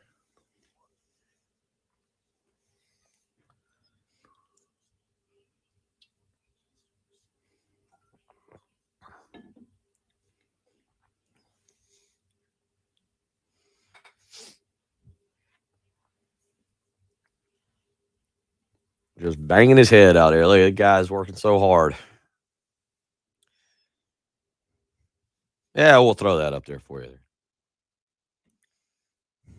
All right, we should be coming back here in just a minute.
Reminder, next Wednesday, signing day, National Signing Day. Myself, Wes Mitchell, Chris Clark, 9 a.m. to noon. We will have a signing day special. We'll cover signing day throughout the day, but we will have a signing day special, 9 a.m. to noon with the Gamecock Central boys, 9 a.m. to noon. You can catch myself, Wes Mitchell, Chris Clark, giving you the recruiting news, the updates on national letters of intent, and everything going on. We will break down each and every recruit, how it impacts South Carolina, talk about the transfer portal as well. You can catch that right here at 107.5 The Game next Wednesday as we bring to you the early signing period. Wes Mitchell, Chris Clark, myself. Make sure you tune in from that. It'll be right after this program, 9 a.m. to 12 p.m. 803-404-6100. Out to the Love Chevy phone lines we go, and joined now by Brad Crawford of 24/7 Sports. Make sure you follow him if you are not already for a lot of great football takes at bcrawford247. And Brad, you, I, Patrick, Jen, we are in the wrong profession, correct? I mean, look at the contracts that we are seeing given out to all these people right now, all these coaches. And what's your broad take right now on contracts? $10 million to Brian Kelly, Lincoln Riley, Billy Napier is getting 7.2. How do you take this in? It's pretty wild, man. Thanks for having me. It's crazy seeing these contracts and guys getting paid, $10 million for being bad at their job when they're fired. These buyouts are outrageous, man. Obviously, we know the deep-pocketed boosters are the ones who are forking out this money, not necessarily the university. So I just think times have really changed in college football. No job is really safe. Even the elite programs who are currently holding, coaches who've won national titles. I think there's 4 active coaches who've done that. I mean, none of those guys are safe. So, if a big program out there wants your head coach and, they have an alumnus or someone who follows that program rich enough to buy that coach out, it's certainly going to happen. So college football's times have changed, and, now you don't get a 5-year deal. It's by the end of year 2, beginning of year 3, if you're not showing progress, you're probably on the way out. Who has more success? Brian Kelly at LSU. Brian Kelly, to me, is a more established coach. You look at what he did at Cincinnati. Obviously, I don't want to say he was playing against the odds at Notre Dame. It's still a prestigious school, but a lot of success there. Lincoln Riley took over a built program from Bob Stoops that was already humming along. Now he goes out to Southern Cal. Who do you think has more success, Riley or Brian Kelly? Yeah, I think Lincoln Riley at Southern Cal is the home run, walk-off grand slam of this coaching cycle. I mean, what a tremendous job USC was able to do. Convince him to leave, a top 10 program at OU to come to USC to try to turn things around there. We saw in 5 years at Oklahoma, Lincoln Riley made 3 playoff trips, had 2 Heisman winners, and he's probably going to do that over the same stretch with the Trojans. I think once we get to playoff expansion, USC is probably one of those 8 to 12 team locks every year because, Lincoln's going to face, 2 top 25 teams every year on his schedule out west versus, 4 or 5 in the Big 12 and now SEC with Oklahoma. So I think Lincoln Riley's going to win big out there. I wouldn't guarantee a national championship per se because, he couldn't win one at OU, but obviously any 5-star quarterback out west that Lincoln Riley wants, he's going to be able to sign. Well, how bad do you think of mess he left for Brent Venables right now? Because it seems like Oklahoma's hemorrhaged the most talent since their coach left, and all of these movements, they lost so many 5-stars. So how big of a job is it for Brent Venables going forward, and how quickly do you think he can get that thing turned around? Yeah, I think it's going to be hard for Brent in year 1 to, establish that kind of success that Riley did. When Bob Stoops walked away from that program in Norman, he left Lincoln Riley, the keys to a Lamborghini, and Lincoln, put the pedal to the metal, and he really did well at OU. I don't necessarily think that the program is set up the same way for Brent Venables right now. I will say the, incoming hire of Jeff Levy as his play caller on offense is huge. Obviously, Brent's going to have his hands, his fingerprints all over that defensive scheme, no matter who he hires to run the defense. But, all these new head coaches with these new jobs, coordinator hires are big, and obviously thin out that staff. So I trust Brent Venables, being the elite recruiter that he is, that he's going to win at OU, but expecting national championships or the kind of, continued success that Lincoln had there, it might be a lot to ask. He's Brad Crawford of 24/7 Sports joining us this morning. Follow him if you're not already at bcrawford247 is the way to do that. Let's South Carolina and Clemson. And since the last time we've talked, South Carolina has become bowl eligible. What does that mean, and how do you take that for Shane Beamer in his first year? And also, as I was bringing up prior to you coming on, the importance of this bowl game. Not every bowl game to me is as important as another. Like there's some that have more significance, and I don't mean the playoff or Big Six bowls. But what do you make of the season? What do you make of this particular bowl game, already knowing that Zaquandre White is opted out and likely they'll lose J.J. Ngbare as well? Yeah, I think if you're a Gamecock fan, man, you have to be happy right now with where the program is based on where it was a year ago when Shane took over. Obviously, a lot of Vegas odds makers had the Gamecocks winning 3 or 4 games this season. I thought South Carolina would be better than that. I had them 5-7 in August, and they went 6-6, and they did so by down the stretch beating 2 teams where they were underdogs against in Auburn and Florida. No matter how bad those seasons were for those 2 programs. I think Shane likes where he's at right now. It's good to know that he's wanted elsewhere. He was in the mix there. The top 3 or 4 finalists at Oklahoma had Brent not taken that job. So at least based on what I was told. So I think, you have to be happy right now. And with the early signing period coming up and the Gamecocks in the mix for some of these, big name transfers in the portal, I think 2022 could be a even better season, maybe a 7-5 season. But the big key for Shane right now heading into the off season is, fixing the issues up front along the offensive line and, finding a difference maker at quarterback. Because in the SEC, man, if you don't have a quarterback who, can kind of strike fear in defenses, it's going to be a long year. The program in the upstate, a lot of changes happening up there. What do you make of that? Can Dabo Swinney just plug and reload and move on, or is this going to be kind of a little bit of a rebuild when you lose likely both coordinators? Looks like Tony Elliott. Maybe you can weigh in on Tony Elliott at Virginia, but what do you make of the situation that we see transpiring up at Clemson? If I was Dabo right now, I wouldn't necessarily be looking at the ACC programs around me who are getting better. Notably, NC State, Dave Dorn is on the verge of signing both of his coordinators to long-term extensions. And we saw 5 or 6 years ago when Clemson began its run at the elite, Dabo had both of his coordinators under long-term extensions, Brent Venables, Jeff Scott, and then Tony Elliott kind of shared that co-OC role. Now he's on the verge of losing both coordinators. Brent went to OU earlier this week, and Tony Elliott, from what I've been told, is kind of the guy at Virginia right now. It's his job to turn down, so to speak. So I think you may see Dabo Swinney promote from within for both of these coordinator spots. But I'd be hard pressed to say Clemson's run as a top 5 program this last 5 or 6 years or so is going to be over. Based on Tigers being in the ACC, having a better roster than anyone currently right now in the ACC. So Clemson's still in good shape. But obviously this is the first off season of Dabo Swinney's career where both of his 2 top assistant coaches are probably going to have to be replaced, and that's a lot to ask.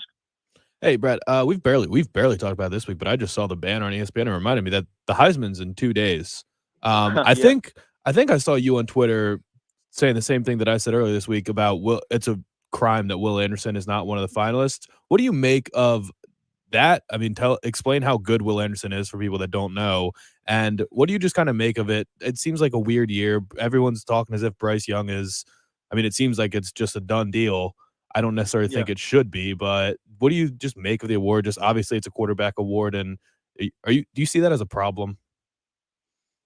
Yeah, I think the Heisman Trust should really reevaluate how we do this voting process. I mean, personally, myself, I've covered college football for 11 years now, 3 years as a beat writer, and the last 8 as sort of a national analyst. And during that time as a national analyst, I'm able to watch, 12 hours of football every Saturday and watch, 40 to 50 teams, give or take, bits and pieces of games. And I think really every Heisman voter, if you're a team beat writer, you're traveling to a city only watching that team play.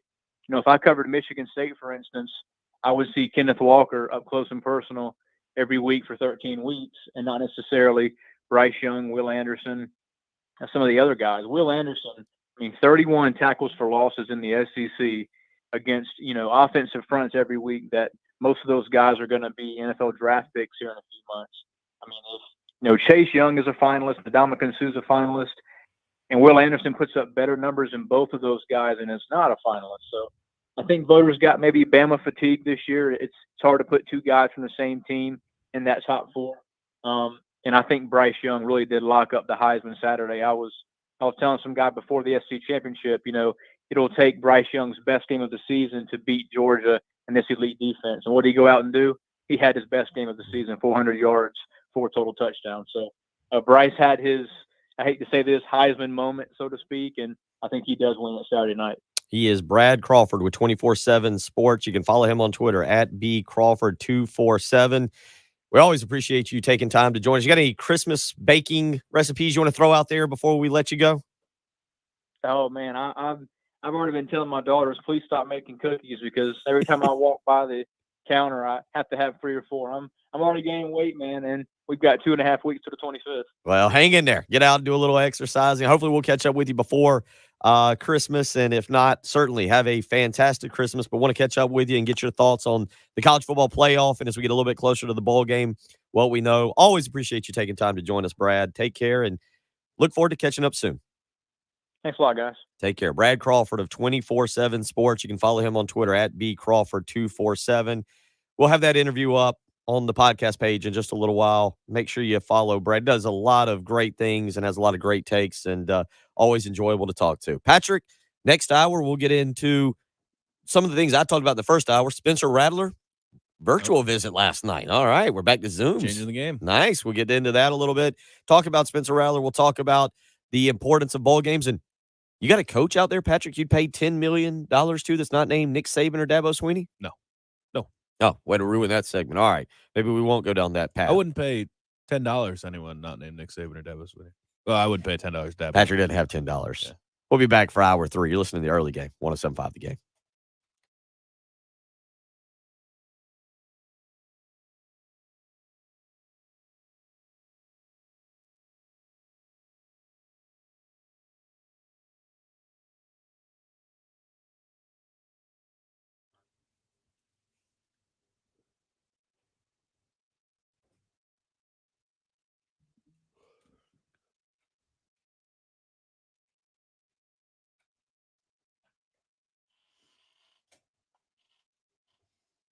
Yeah, what are we talking to Brian about today? There's really not.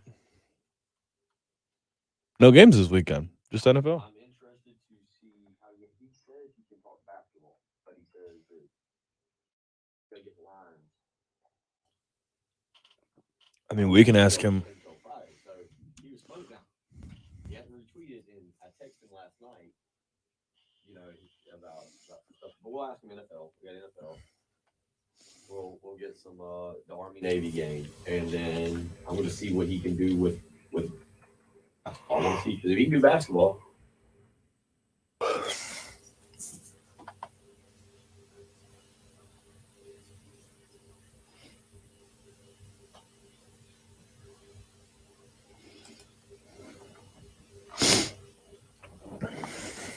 And we don't have to ask him about specific basketball games.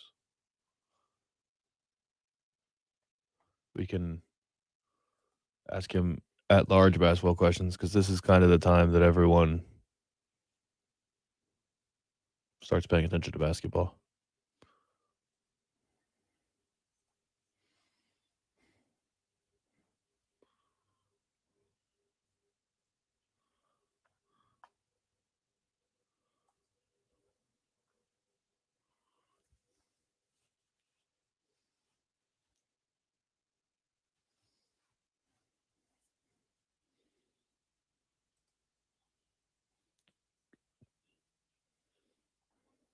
Yeah, I mean, like I said, I'll be interested. But he's also not the best end all be all.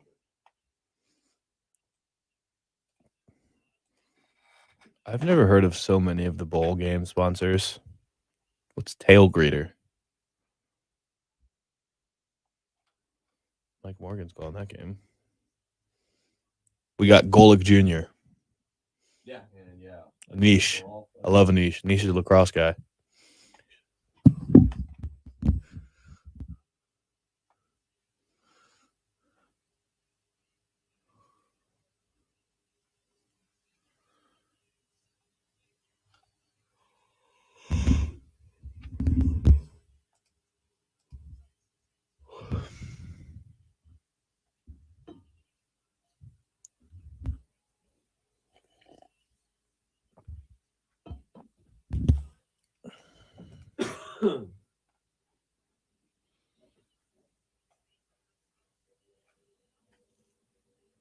What did Obi top? Oh, okay, Obi topping.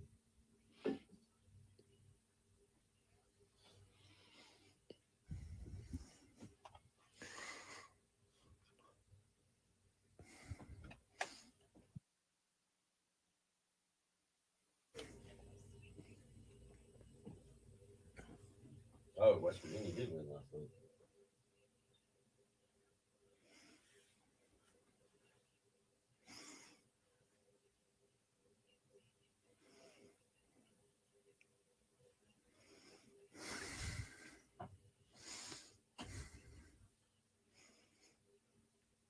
Who is this guy? Is this just everybody who does a backflip after?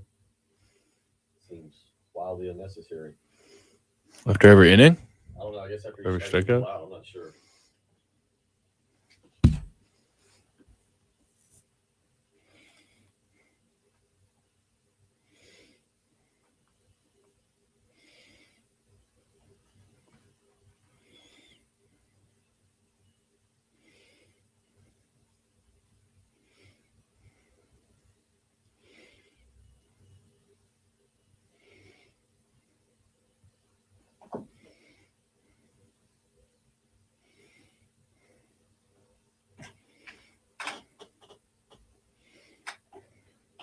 Yeah, don't worry, Kevin. We will definitely ask. That will be one of the things.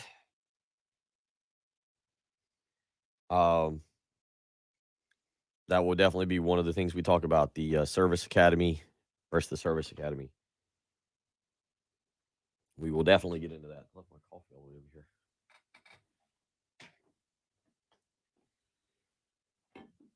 So I don't know if you saw Robin, who I think's already gone to school, got on me. I started the live stream, like got over there, got everything set up. Totally forgot to hit go live. So the first 20 minutes we were not live.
All right, we will have Brian. He has retweeted.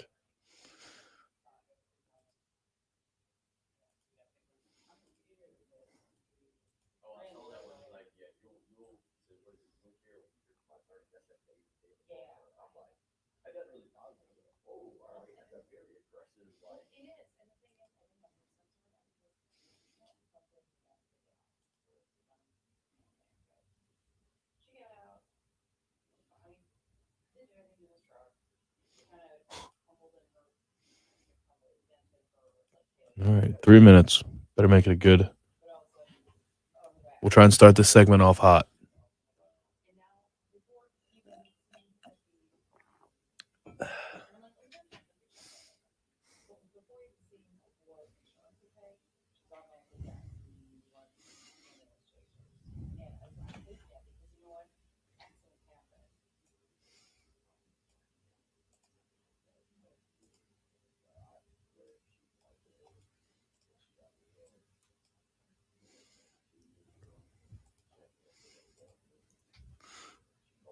They seem like a lot, but they're just so low. 35 points. So we're at right now. 34 and a half.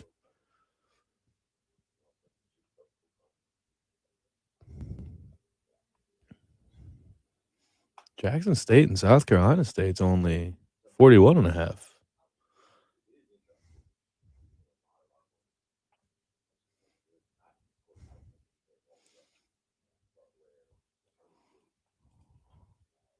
Trying to find the biggest ones on the board for bowl season. Virginia and SMU is 72. More than double Army Navy.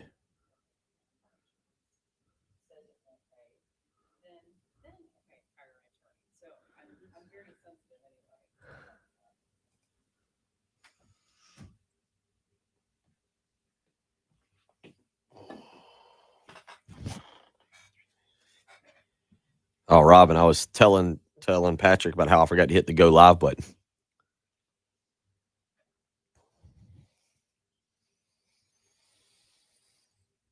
(8:04) on a Thursday morning. Coming up in about 15 minutes, we'll be joined by Brian Edwards of VegasInsider.com, MajorWager.com.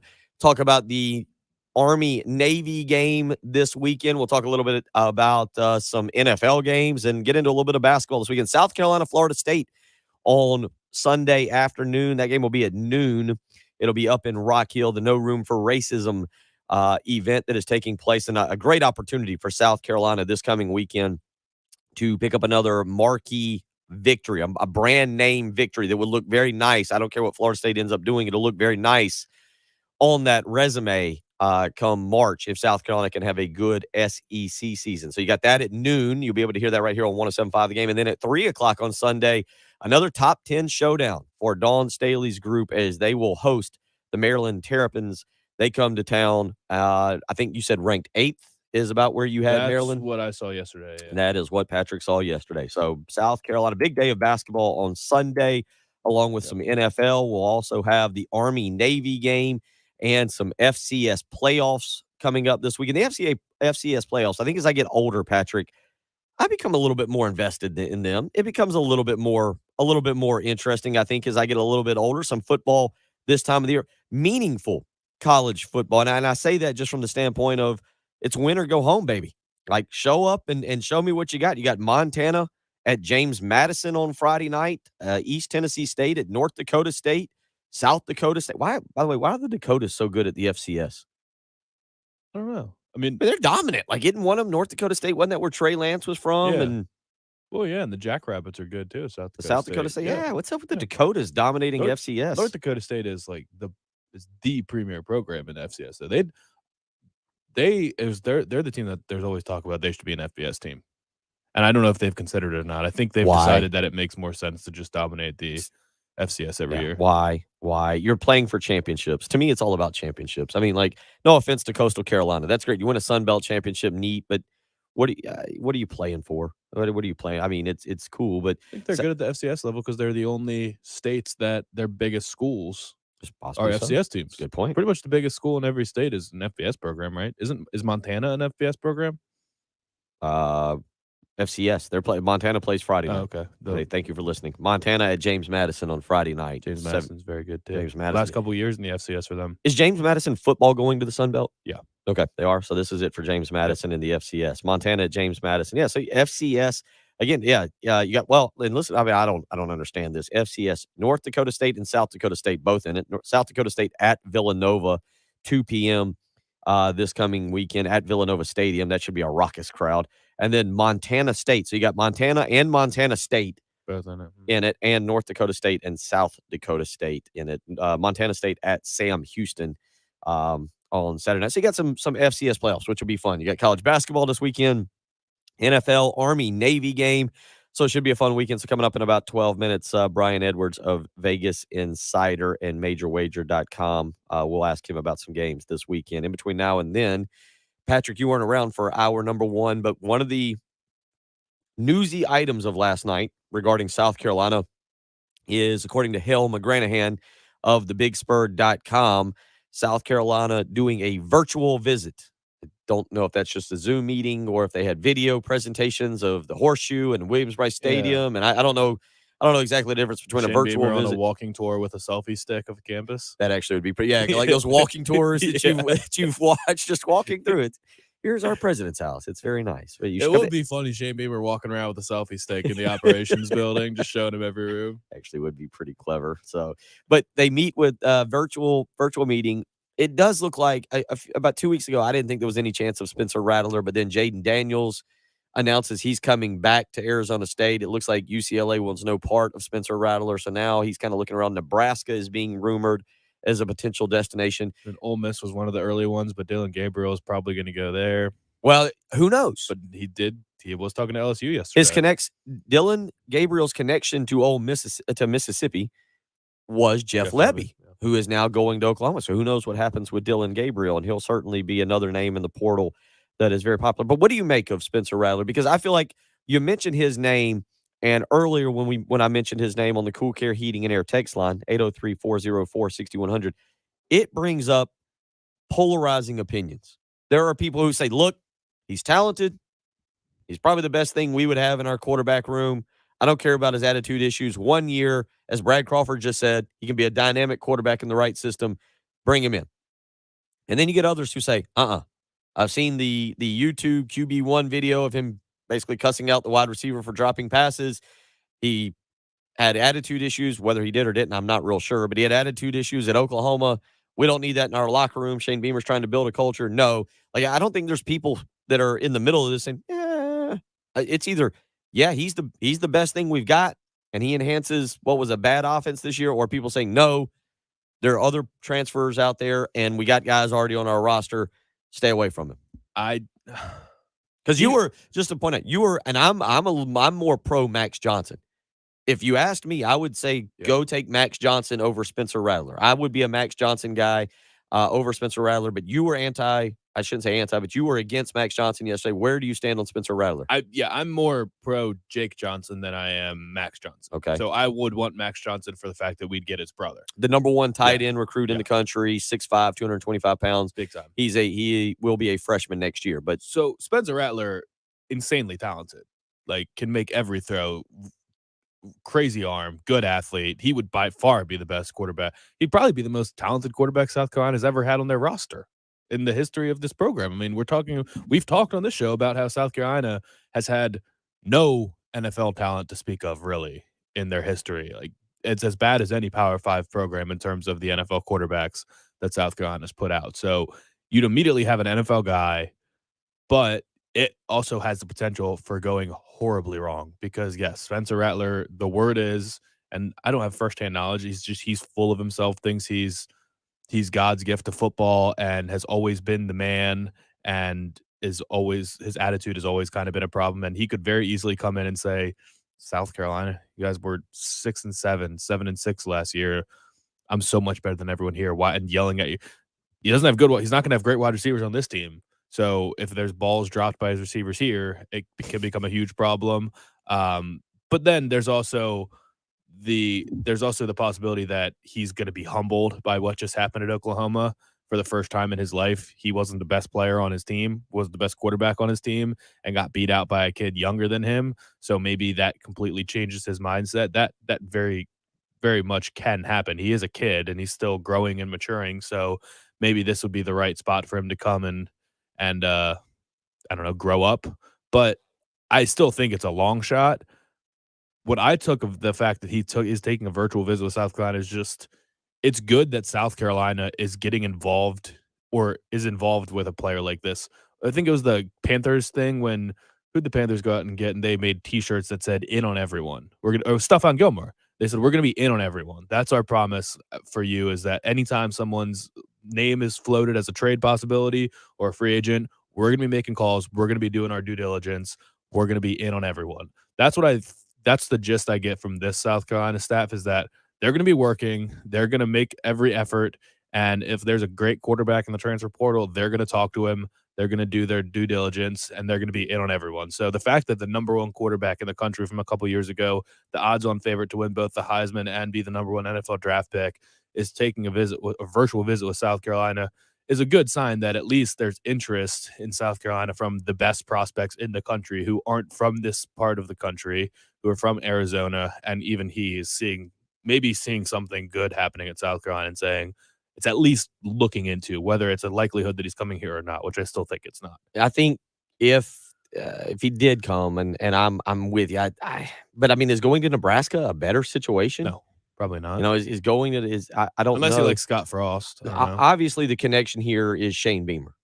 I think we all agree on that. I don't think if Shane Beamer was not at South Carolina, Spencer Rattler would not be considering South Carolina. There's whether it's a courtesy virtual visit.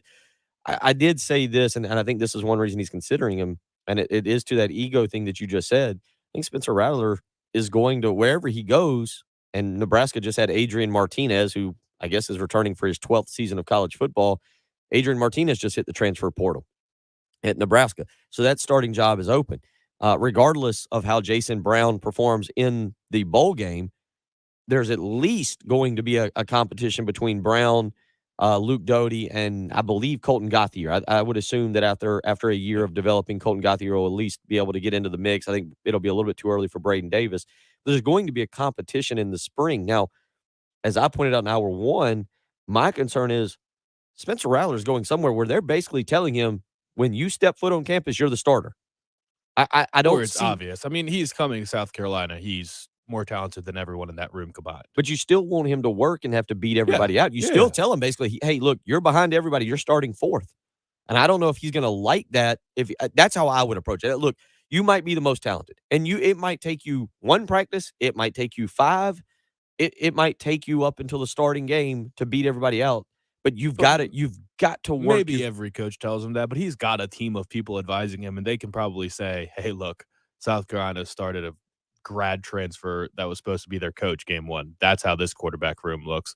You're going to go in there, no matter what they tell you, you're obviously taking over the starting job because his plans have already been changed. He was planning on picking up his suit and flying to New York for the Heisman ceremony. Already had the suit measurements lined up, I'm sure. Yeah, if they weren't going to the college football playoff, he was probably going to be getting ready for the NFL draft, booking a spot in LA so he can train for the NFL draft and be the number one pick. So he's not going anywhere to play for more than 1 year. His expectation is I'm going to go somewhere, I'm going to start, and then I'm going to go to the NFL draft next year. My NFL career has already been delayed by 1 year, so I'm not sitting here fighting for a job anywhere. I'm going to start. So I don't know that anybody is just going to straight up say, hey, we got nothing. We need you to come here and start. But it's pretty obvious that he's going to start if he were to come to a school like South Carolina right now. Rattler it's an interesting topic. It's polarizing. Back-to-back text messages.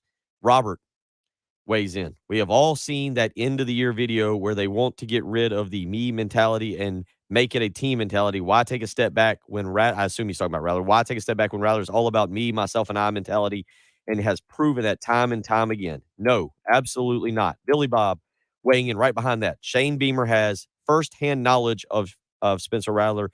If he approves of him, I'm okay with it. And then Billy Bob adds, I want the Johnson brothers, though. I think. Can you also read Ray's text? Let's see. Oh, okay. No NFL talent ever at South Carolina at the quarterback position. I know it's going back away, but we used to have a guy named Dan Reeves here. No, Patrick's not going to. Ray, I barely remember Dan Reeves because he's from the 60s. He's the mid 60s. So I was born in 82, and Patrick is still. He also played running back in the NFL. I said they've never had talented NFL quarterbacks, and Dan Reeves played running back in the NFL. I remember the show where this was looked up, and we found out, oh wait, he played quarterback in college. No, we didn't even know that. I would have never known that. So yeah, there is that as well. I will say, Ray, I would have gone. Does not count. Nice try. I would have argued on behalf of Anthony Wright, who's gone on to have a long. Not long. I would have gone with Anthony Wright. But 803-404-6100. We'll continue talking about this. I think it's interesting. Spencer Rattler, look, all it was a virtual visit last night. As Patrick said, probably the odds still against him coming to South Carolina. I'd kind of lean toward what Patrick said. I personally think that the odds of landing a Max Johnson, there was rumors yesterday from 24/7 Sports, the Florida State site. There were rumors yesterday that Max Johnson, that Florida State will not pursue Max Johnson, that they're going to wait and see things out. They've got Jordan Travis. They want to see how everything else kind of plays out. That's interesting. I think South Carolina, maybe with Max Johnson, has a better chance. And personally, the radio guy, the short radio guy who has never coached a game of football in his life, I prefer Max Johnson. I'm with you because of Jake. It's not just, I would say Max regardless, but I prefer that. It may not be good attention necessarily, but South Carolina nationally will get a lot more eyeballs on their games if Spencer Rattler's their quarterback. Possibly so. Not that that's important. They're already on ESPN.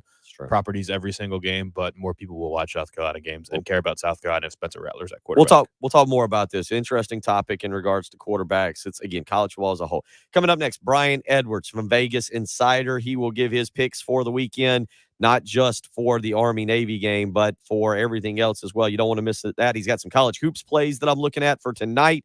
He has got some Saturday college hoops plays, and we'll get into the NFL as well. You're listening to the early game on 107.5 The Game.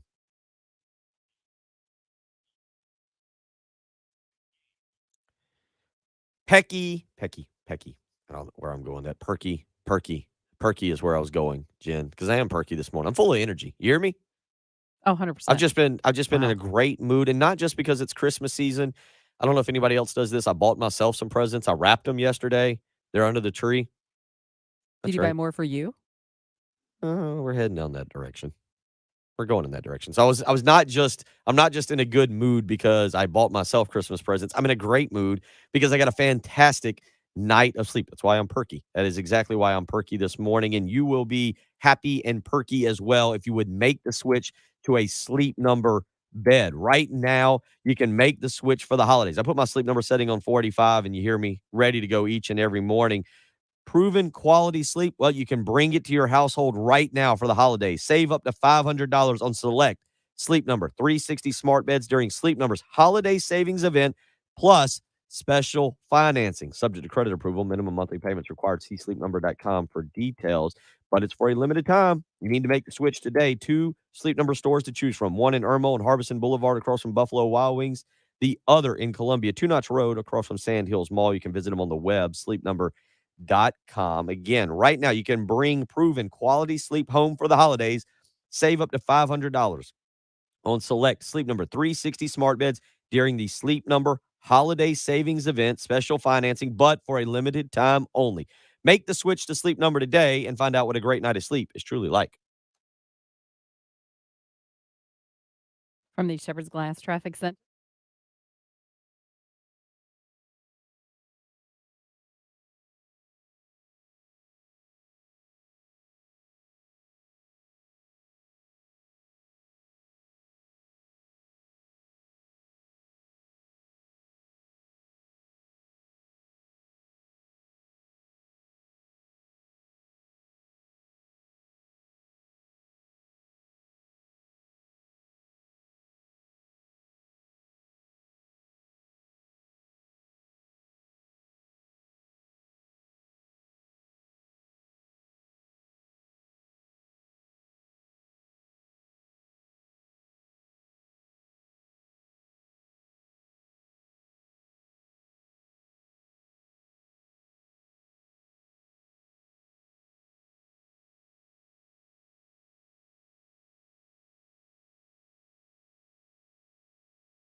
think so, York. Kimry was in Oconee yesterday, right? Supposed to be. I don't know if they confirmed that, but he was supposed to be. Well, he wasn't necessarily. He was there to talk to the coach, right? York said, was he there to recruit Jake or both Jake and Max? He is the tight ends coach. He was mostly there to recruit Jake. But it's a package deal.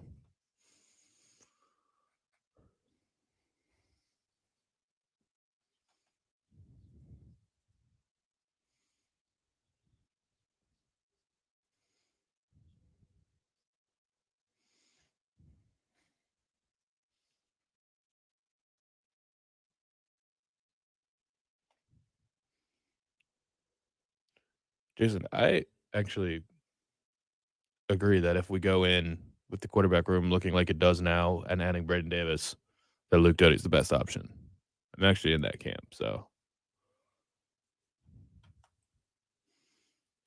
I'm actually with you.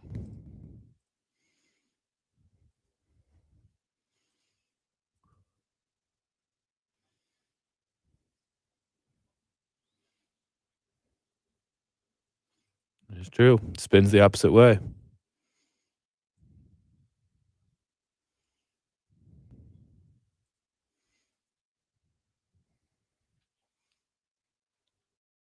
Working for Tua right now, though. Greatest. Look, it's not like the receivers were necessarily catching balls from a right-handed quarterback. Maybe they need a left-handed quarterback. Have you seen any of the Tua stats? Tua's like the greatest RPO passer of all time.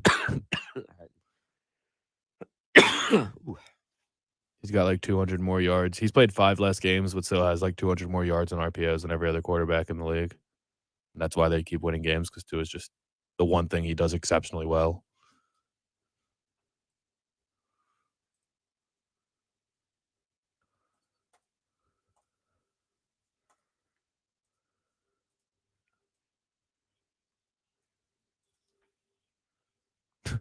Did you see the tiny jersey they gave Mario Cristobal at his I didn't. press conference? I've heard it's the tiniest jersey ever. Look at this. Show the live stream. About 6 minutes is how long the last break is.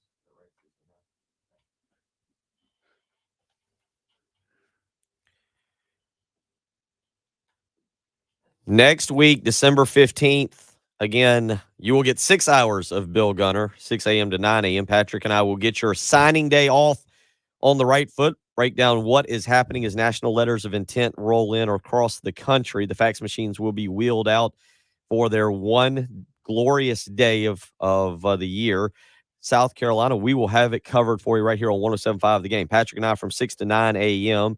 And then from 9 a.m. until noon, Wes Mitchell and Chris Clark from Gamecock Central will join me for a signing day special. Make sure you tune in next Wednesday, December 15th, officially signing day. Hard to believe we have already reached that point, but next Wednesday, Wes Mitchell and Chris Clark, Gamecock Central, will be here, and we will give you all the lowdown from 9 a.m. until noon on what is happening. It is our signing day special. You don't want to miss it. We'll have interviews with commitments or at that point, potentially signees, and we will be able to cover everything wall to wall, 9 a.m. to noon. It'll be a full signing day extravaganza here on 107.5 The Game, but we will have a signing day special, 9 a.m. to noon. Myself, Wes Mitchell, and Chris Clark from Gamecock Central will be in studio, and we'll have you covered there. 803-404-6100. Anything you hear in the next few minutes, feel free to send a text message in. If you got a game that you would like to have Brian Edwards comment on, you can send in a message to the Cool Care Heating and Air text line, or you can send it in on the Buford Lending live stream. Out to the Love Chevrolet phone lines we go now, and joined by our good buddy, Brian Edwards of MajorWager.com. He is the senior handicapper at Vegas Insider, and he is a Florida Gator fan, and a lot happening with the Gators right now, Brian. Decommitments, new coaches coming in. Was it Corey Redmond that I saw yesterday? Corey Raymond, yeah. Raymond, not Redmond. LSU's Corey. banged up about Yep. that. Yeah. What do you make of the Florida situation early on with Billy Napier there? What's your general feeling as you watch all this transpiring? Yeah, I forget if we talked about it a few weeks back. I wanted Lane Kiffin. Florida did the Zook, McElwain, Muschamp thing where they only had 3 combined years of head coaching experience, all Group of 5, all Colorado State with McElwain. and it's a pressure cooker of a job. I felt like we needed somebody that's had that big time experience in big time pressure jobs and succeeded at a high level. Kiffin, the last 8 years, has just been on a roll. 3 years at Bama as OC, the FAU 3-year run, 2 conference titles, 2 11-win seasons, killing it at Ole Miss. Now, Napier has done a great job at Louisiana. He's, his resume is pretty much great, but I've bet a lot of his games. I've seen him make clock management mistakes. I thought he made a clock management mistake at the end of the game last week. I had UL Lafayette, fortunately, and it worked out. But so now I'm not as up in arms about these decommitments in the last few days, because that's kind of commonplace when you have a coaching transition. And one thing I'll point out with the hiring of Raymond, he's one of the best recruiters in the country. He was a lead recruiter on 8 5-stars at LSU over the last handful of years. And Eli Ricks, a 5-star who had a great freshman year for LSU last year, is in the transfer portal, and he hadn't decided on a new team. And I would imagine Florida now becomes in the mix for him. In fact, I think he was all SEC as a true freshman last year. Now, he had an injury this year and then went into the portal like 3 or 4 weeks ago. But, we've had these decommitments in the last 72 hours, but that's opening up spaces for potential transfers, other guys, that Napier may have been recruiting at Lafayette, other guys that, may have been committed to a Miami or an Oregon or an Oklahoma or a USC who are also, maybe going to decommit or already have decommitted. So it's kind of commonplace now. Gator Nation, if you will, is kind of going berserk over the last few days, but that's also the fan base that was trying to force Mullen out forever and was drooling over this guy for 2 weeks. So I wasn't drooling over the guy for 2 weeks, and I'm not panicking over what's going on in the last 72 hours. He is Brian Edwards. Follow him on Twitter at VegasBEdwards is the way you can do that. Let's get into your picks for the weekend. Let's just start. You didn't send me anything on Army Navy, but that is the one college game for the weekend, or the FBS college game. Again, you don't really particularly have a thought or opinion on this, but let's just get your quick take. Army Navy, New Jersey, 3:00 on CBS on Saturday afternoon. You just got the over under is crazy to me to see something. I know it's Army Navy, but to see it that low. But your thoughts? Yeah. Forgive me if I'm off on this stat by just a touch, but it's either 14 or 15 Army Navy games in a row have gone under, but this one is so low, and I'm taking this from my buddy Kenny White out in Vegas, because I heard him say this on a pod yesterday. I think at this low of a number, only 8 of those, either 14 or 15, would have been under, because this number is so low. And I haven't checked the weather. I'm sure it's going to be cold. I might be on Army -7. Army's won 4 in a row this year and had a really good season. They're 9-3. One of their losses by 6 at Wisconsin, where they covered. The other one was a wild game against Wake Forest, who obviously had a big year, and then they had a bad loss at Ball State. But Navy, look, I love Ken Nui-Makalolo. He's done a great job for, I think he's been there 15, 16 years. But they've been kind of down here the last couple of years, and have been down here lately. They have lost 5 of their last 7. So I may do Army -7. And those are my thoughts right there. There you go. Again, that's Army Navy. Now let's get into what you did send me, Patrick, some NFL games this weekend. Patrick, I know you'll be into the NFL a little bit this weekend. Brian starts with Falcons plus the 3 over the basically quarterbackless Carolina Panthers. You like the Falcons there. And also, let's go ahead and ask you, Steelers, Vikings. You like the over 43.5, even though Ben Roethlisberger he was good last weekend, not so much the previous several weeks. Yeah, so the Falcons they haven't won a game at home all year. They won over in London, but they are 4-2 straight up and against the spread on the road, and they've won 3 in a row at Carolina and 4 of their last 5 in Charlotte. And Carolina 2-4, both straight up and against the spread. at home. Just fired, Joe Brady. I know they've had 2 weeks to prepare, but they let go of their OC on Sunday. McCaffrey out. They're seemingly team in complete disarray. And the Falcons are not very good, but they still get solid quarterback play. And they've got two big-time weapons in Kyle Pitts and Cordarrelle Patterson. So I'll go with the Falcons plus the 3 with the expectation they win outright. And then over, under, Steelers, Vikings. You like the over, 43.5. Yeah, I've posted this play on Vegas Insider it was either late Monday or early Tuesday, and it was before I knew Adam Thielen was out, the stud wide receiver for the Vikings.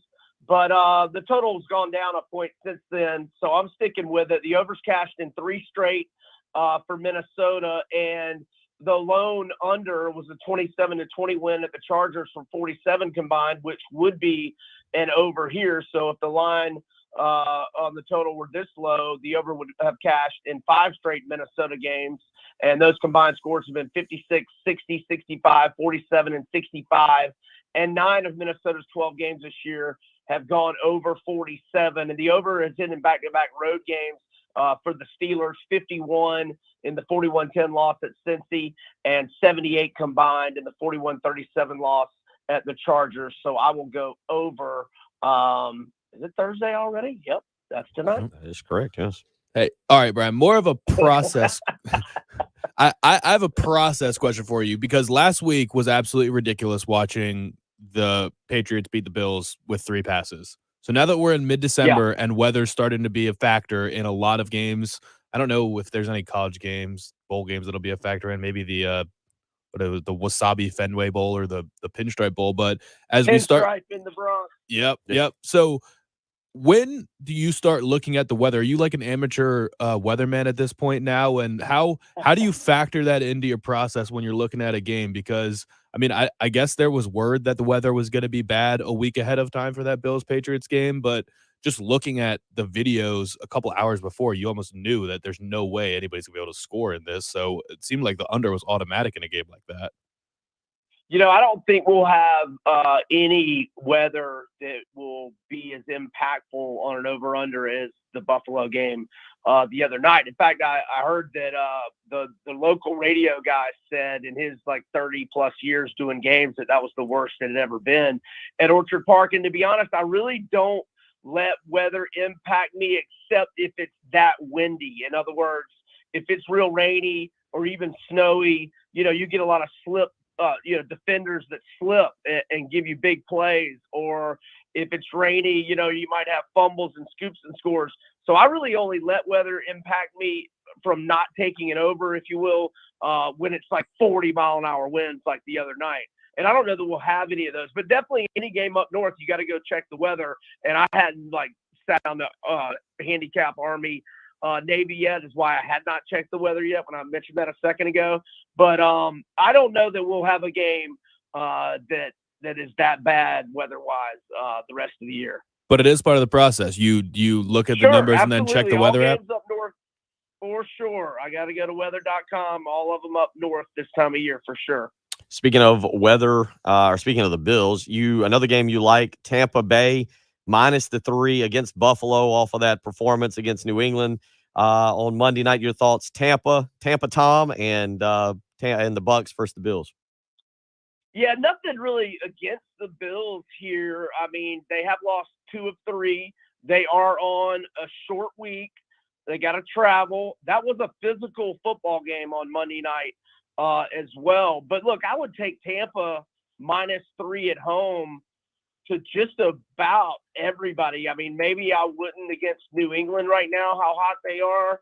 Maybe not against Green Bay if Aaron Rodgers and everybody's fully healthy. But against everybody else, Tampa minus 3 at home, I'm in. They're 5-0 straight up, 4-1 against the spread at home. Give me the Bucks minus 3. He is Brian Edwards. Follow him on Twitter at Vegas B Edwards. You can check out his work. He's the senior handicapper at Vegas Insider and MajorWager.com as well. Just a few others to throw at you. The Chiefs seem to be playing better, but I thought this was a kind of a large number. They seem a little unpredictable, especially that defense. -9.5 at home against the Raiders. That's a 1:00 game on Sunday afternoon. Yeah, I lean Raiders here, but they've got so many injuries, and I'm scrolling down right here to see if Darren Waller, okay, here we go. He's questionable. If Waller, the great tight end for the Raiders, if he gets upgraded here in the next 24 to 48 hours, I'll probably be on the Raiders because look, the Chiefs, they're only 2-5 against the spread at home. And they were so lucky, to cover against Denver. They got out-yarded. Denver had more than 400 yards, and KC was like in the 260s. Denver had a 20-play drive where they got nothing. KC's won 5 in a row, but their offense, other than their blowout win at the Raiders, has not been like clicking all of a sudden again. That's not the case. Raiders have got revenge mode here. And they should have won against Washington last week. They had the nice win against Dallas.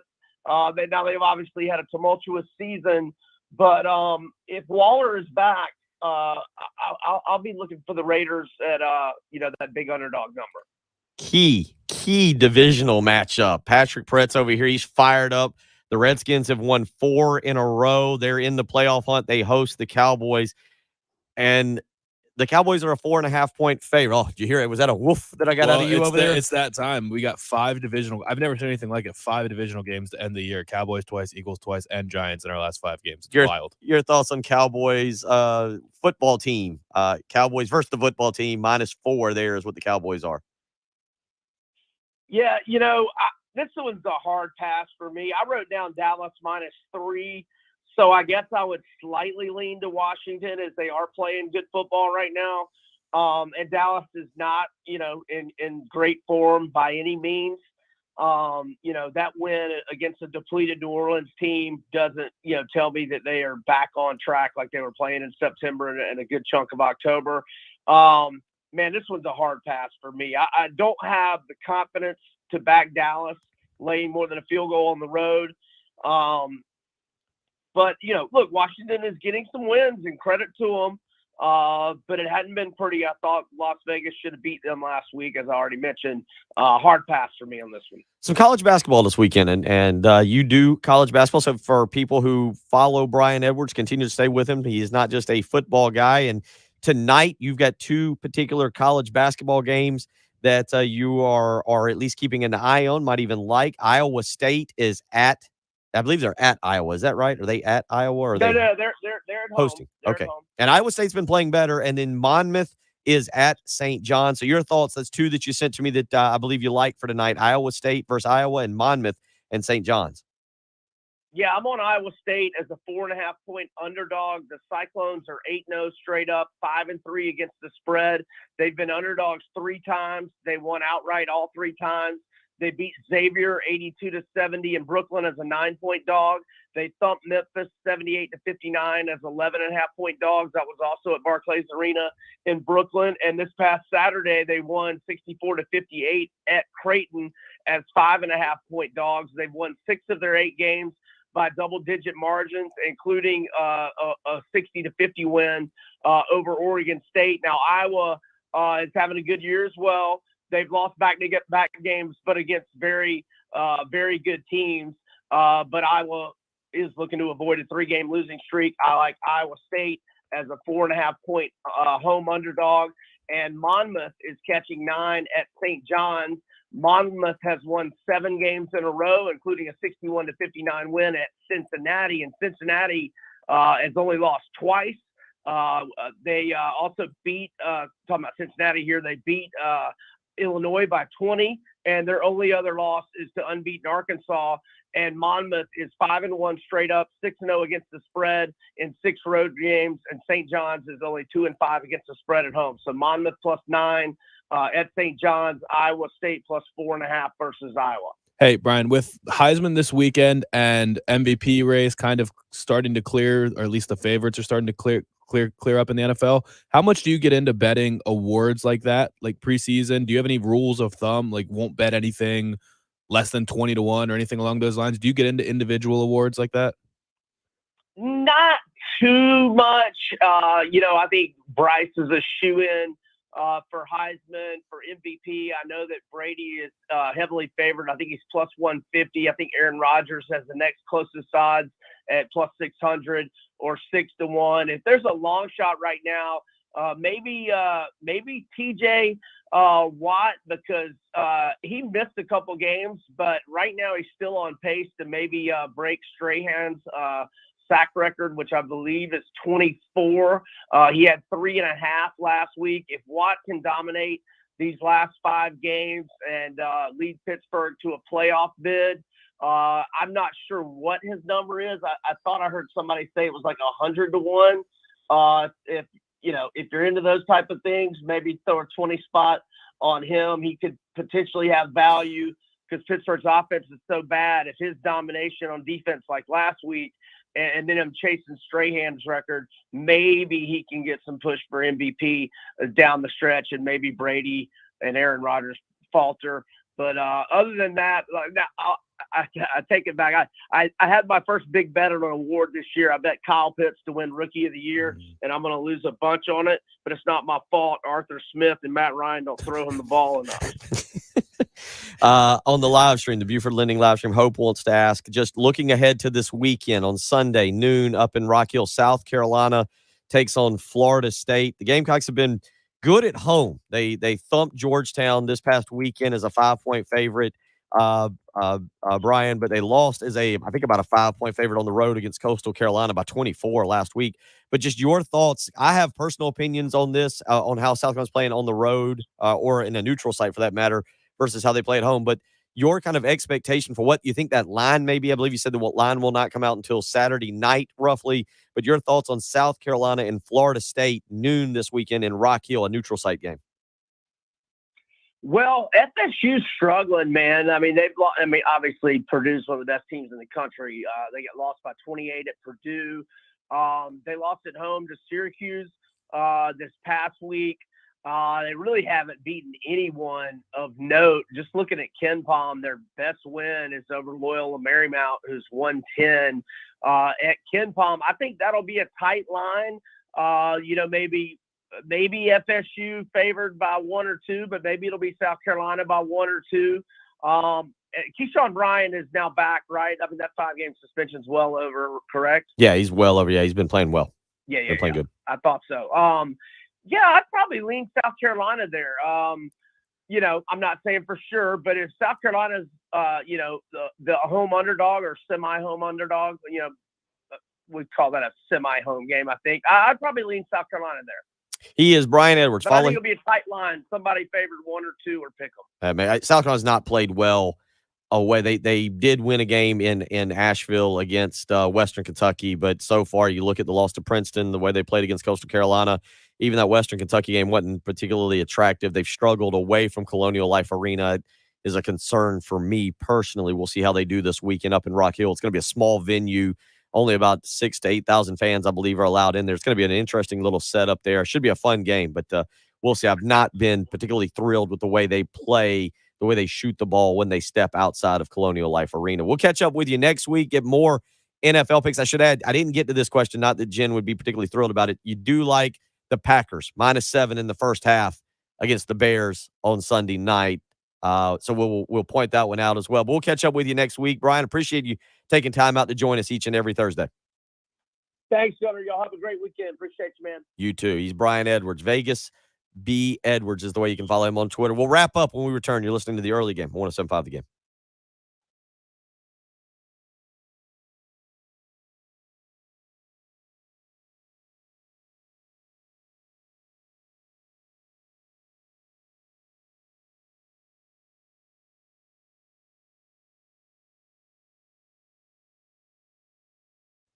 Okie dokie.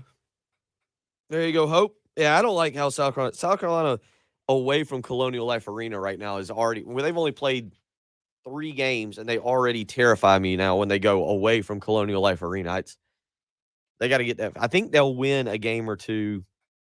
I think they'll win a game at Colonial Life Arena this year that they're not expected to win. Let's see here. Do they play somebody here that you would initially say, they won't win that one? Let's see. And there's the SEC. Tennessee, though, the other night, man, you didn't watch Texas Tech that's a wild team. Texas Tech, all of their starters are between 6'8" and 6'6". And their defense was really good. I was impressed with Texas Tech the other night. They beat Tennessee in overtime in Madison Square Garden. Yeah, like Auburn. I could see South Carolina beating Auburn on Tuesday, January 4th at Colonial Life Arena, but then losing on the road to Vanderbilt of all teams. I could see them beating Florida.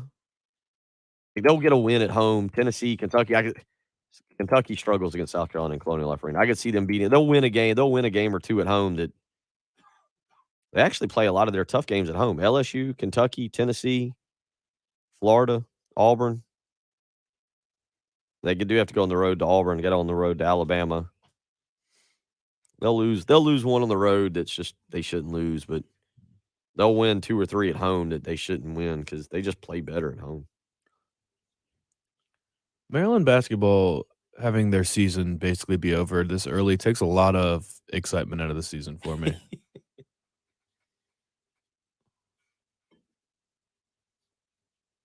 Like I like going back and forth from South Carolina to Maryland games. South Carolina always seems to drive me crazy, and then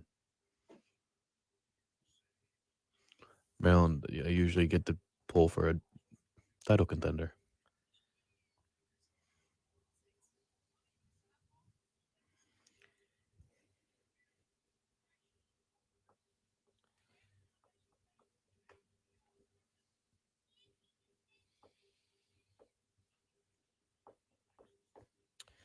Looking to see kind of. I don't think I'm watching any sports this weekend. What? Girlfriend's coming for our Christmas weekend because after Sunday, I'm 7 days a week until Christmas.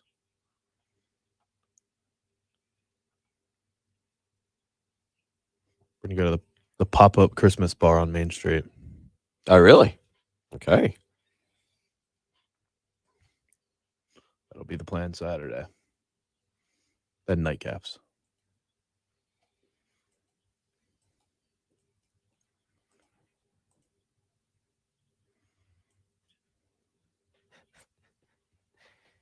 Okay, so he was doing NFL picks. He did basketball, NFL, and offered a fall on Army Navy. College basketball, NFL, college basketball, and a fall on Army Navy. And 2 out of 3. Okay, and then we do have a zero res. Is it zero res or sleep number? Sleep number. There's 3 spots, whatever it is. No, sleep number. Because there's one that starts tomorrow. Yeah, you're right. It is sleep number, and there was 4, and I wondered if I saw it because one of them ended today, and I was like. But then when you look at the list in the 12:10 through 12:13, so we'll cut the 2 today, and we'll cut the other one tomorrow, so we get the house. okay. Because the one at 12:17, we got. I mean, honestly, if you want to just cut the one that starts tomorrow, and then tomorrow morning we'll cut the other I kind 2. of figured maybe we do it that way. Yeah. When Hal gets here, I was going to run him upstairs just to show his card and whatever. So maybe you guys could cut that spot real quick. Can you do that? Run in there and cut that while Yeah. I mean, that way I'm trying to.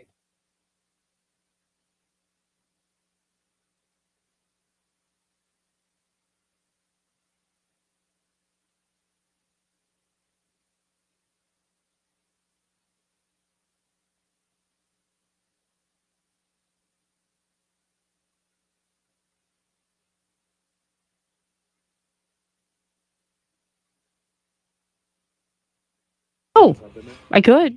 Yeah, Miss.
Oh, good morning.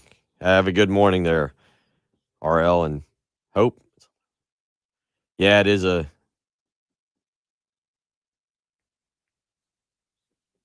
main Patrick. Try the main course. That's what. Or you? I'm sorry. See, that's. I still don't even. Yeah, you're muted. Yeah, that was a very good rant you gave. There was a lot of head movement and.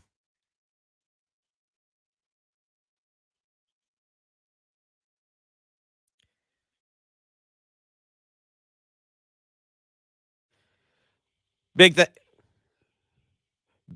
Big thank you to Brad Edwards of VegasInsider.com. Big thank you to Brad Crawford of 24/7 Sports. I think I said Brad Edwards. Brian Edwards of VegasInsider.com. Brad Crawford of 24/7 Sports for joining us this morning. Anything you missed, you can check out on our podcast page.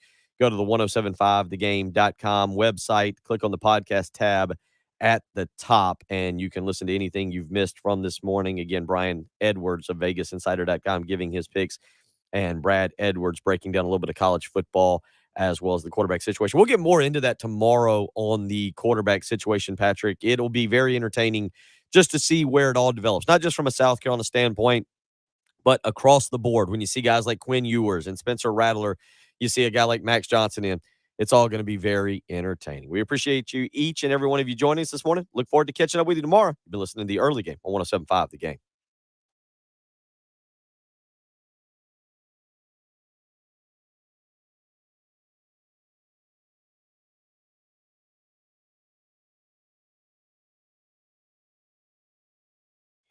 All right, everybody.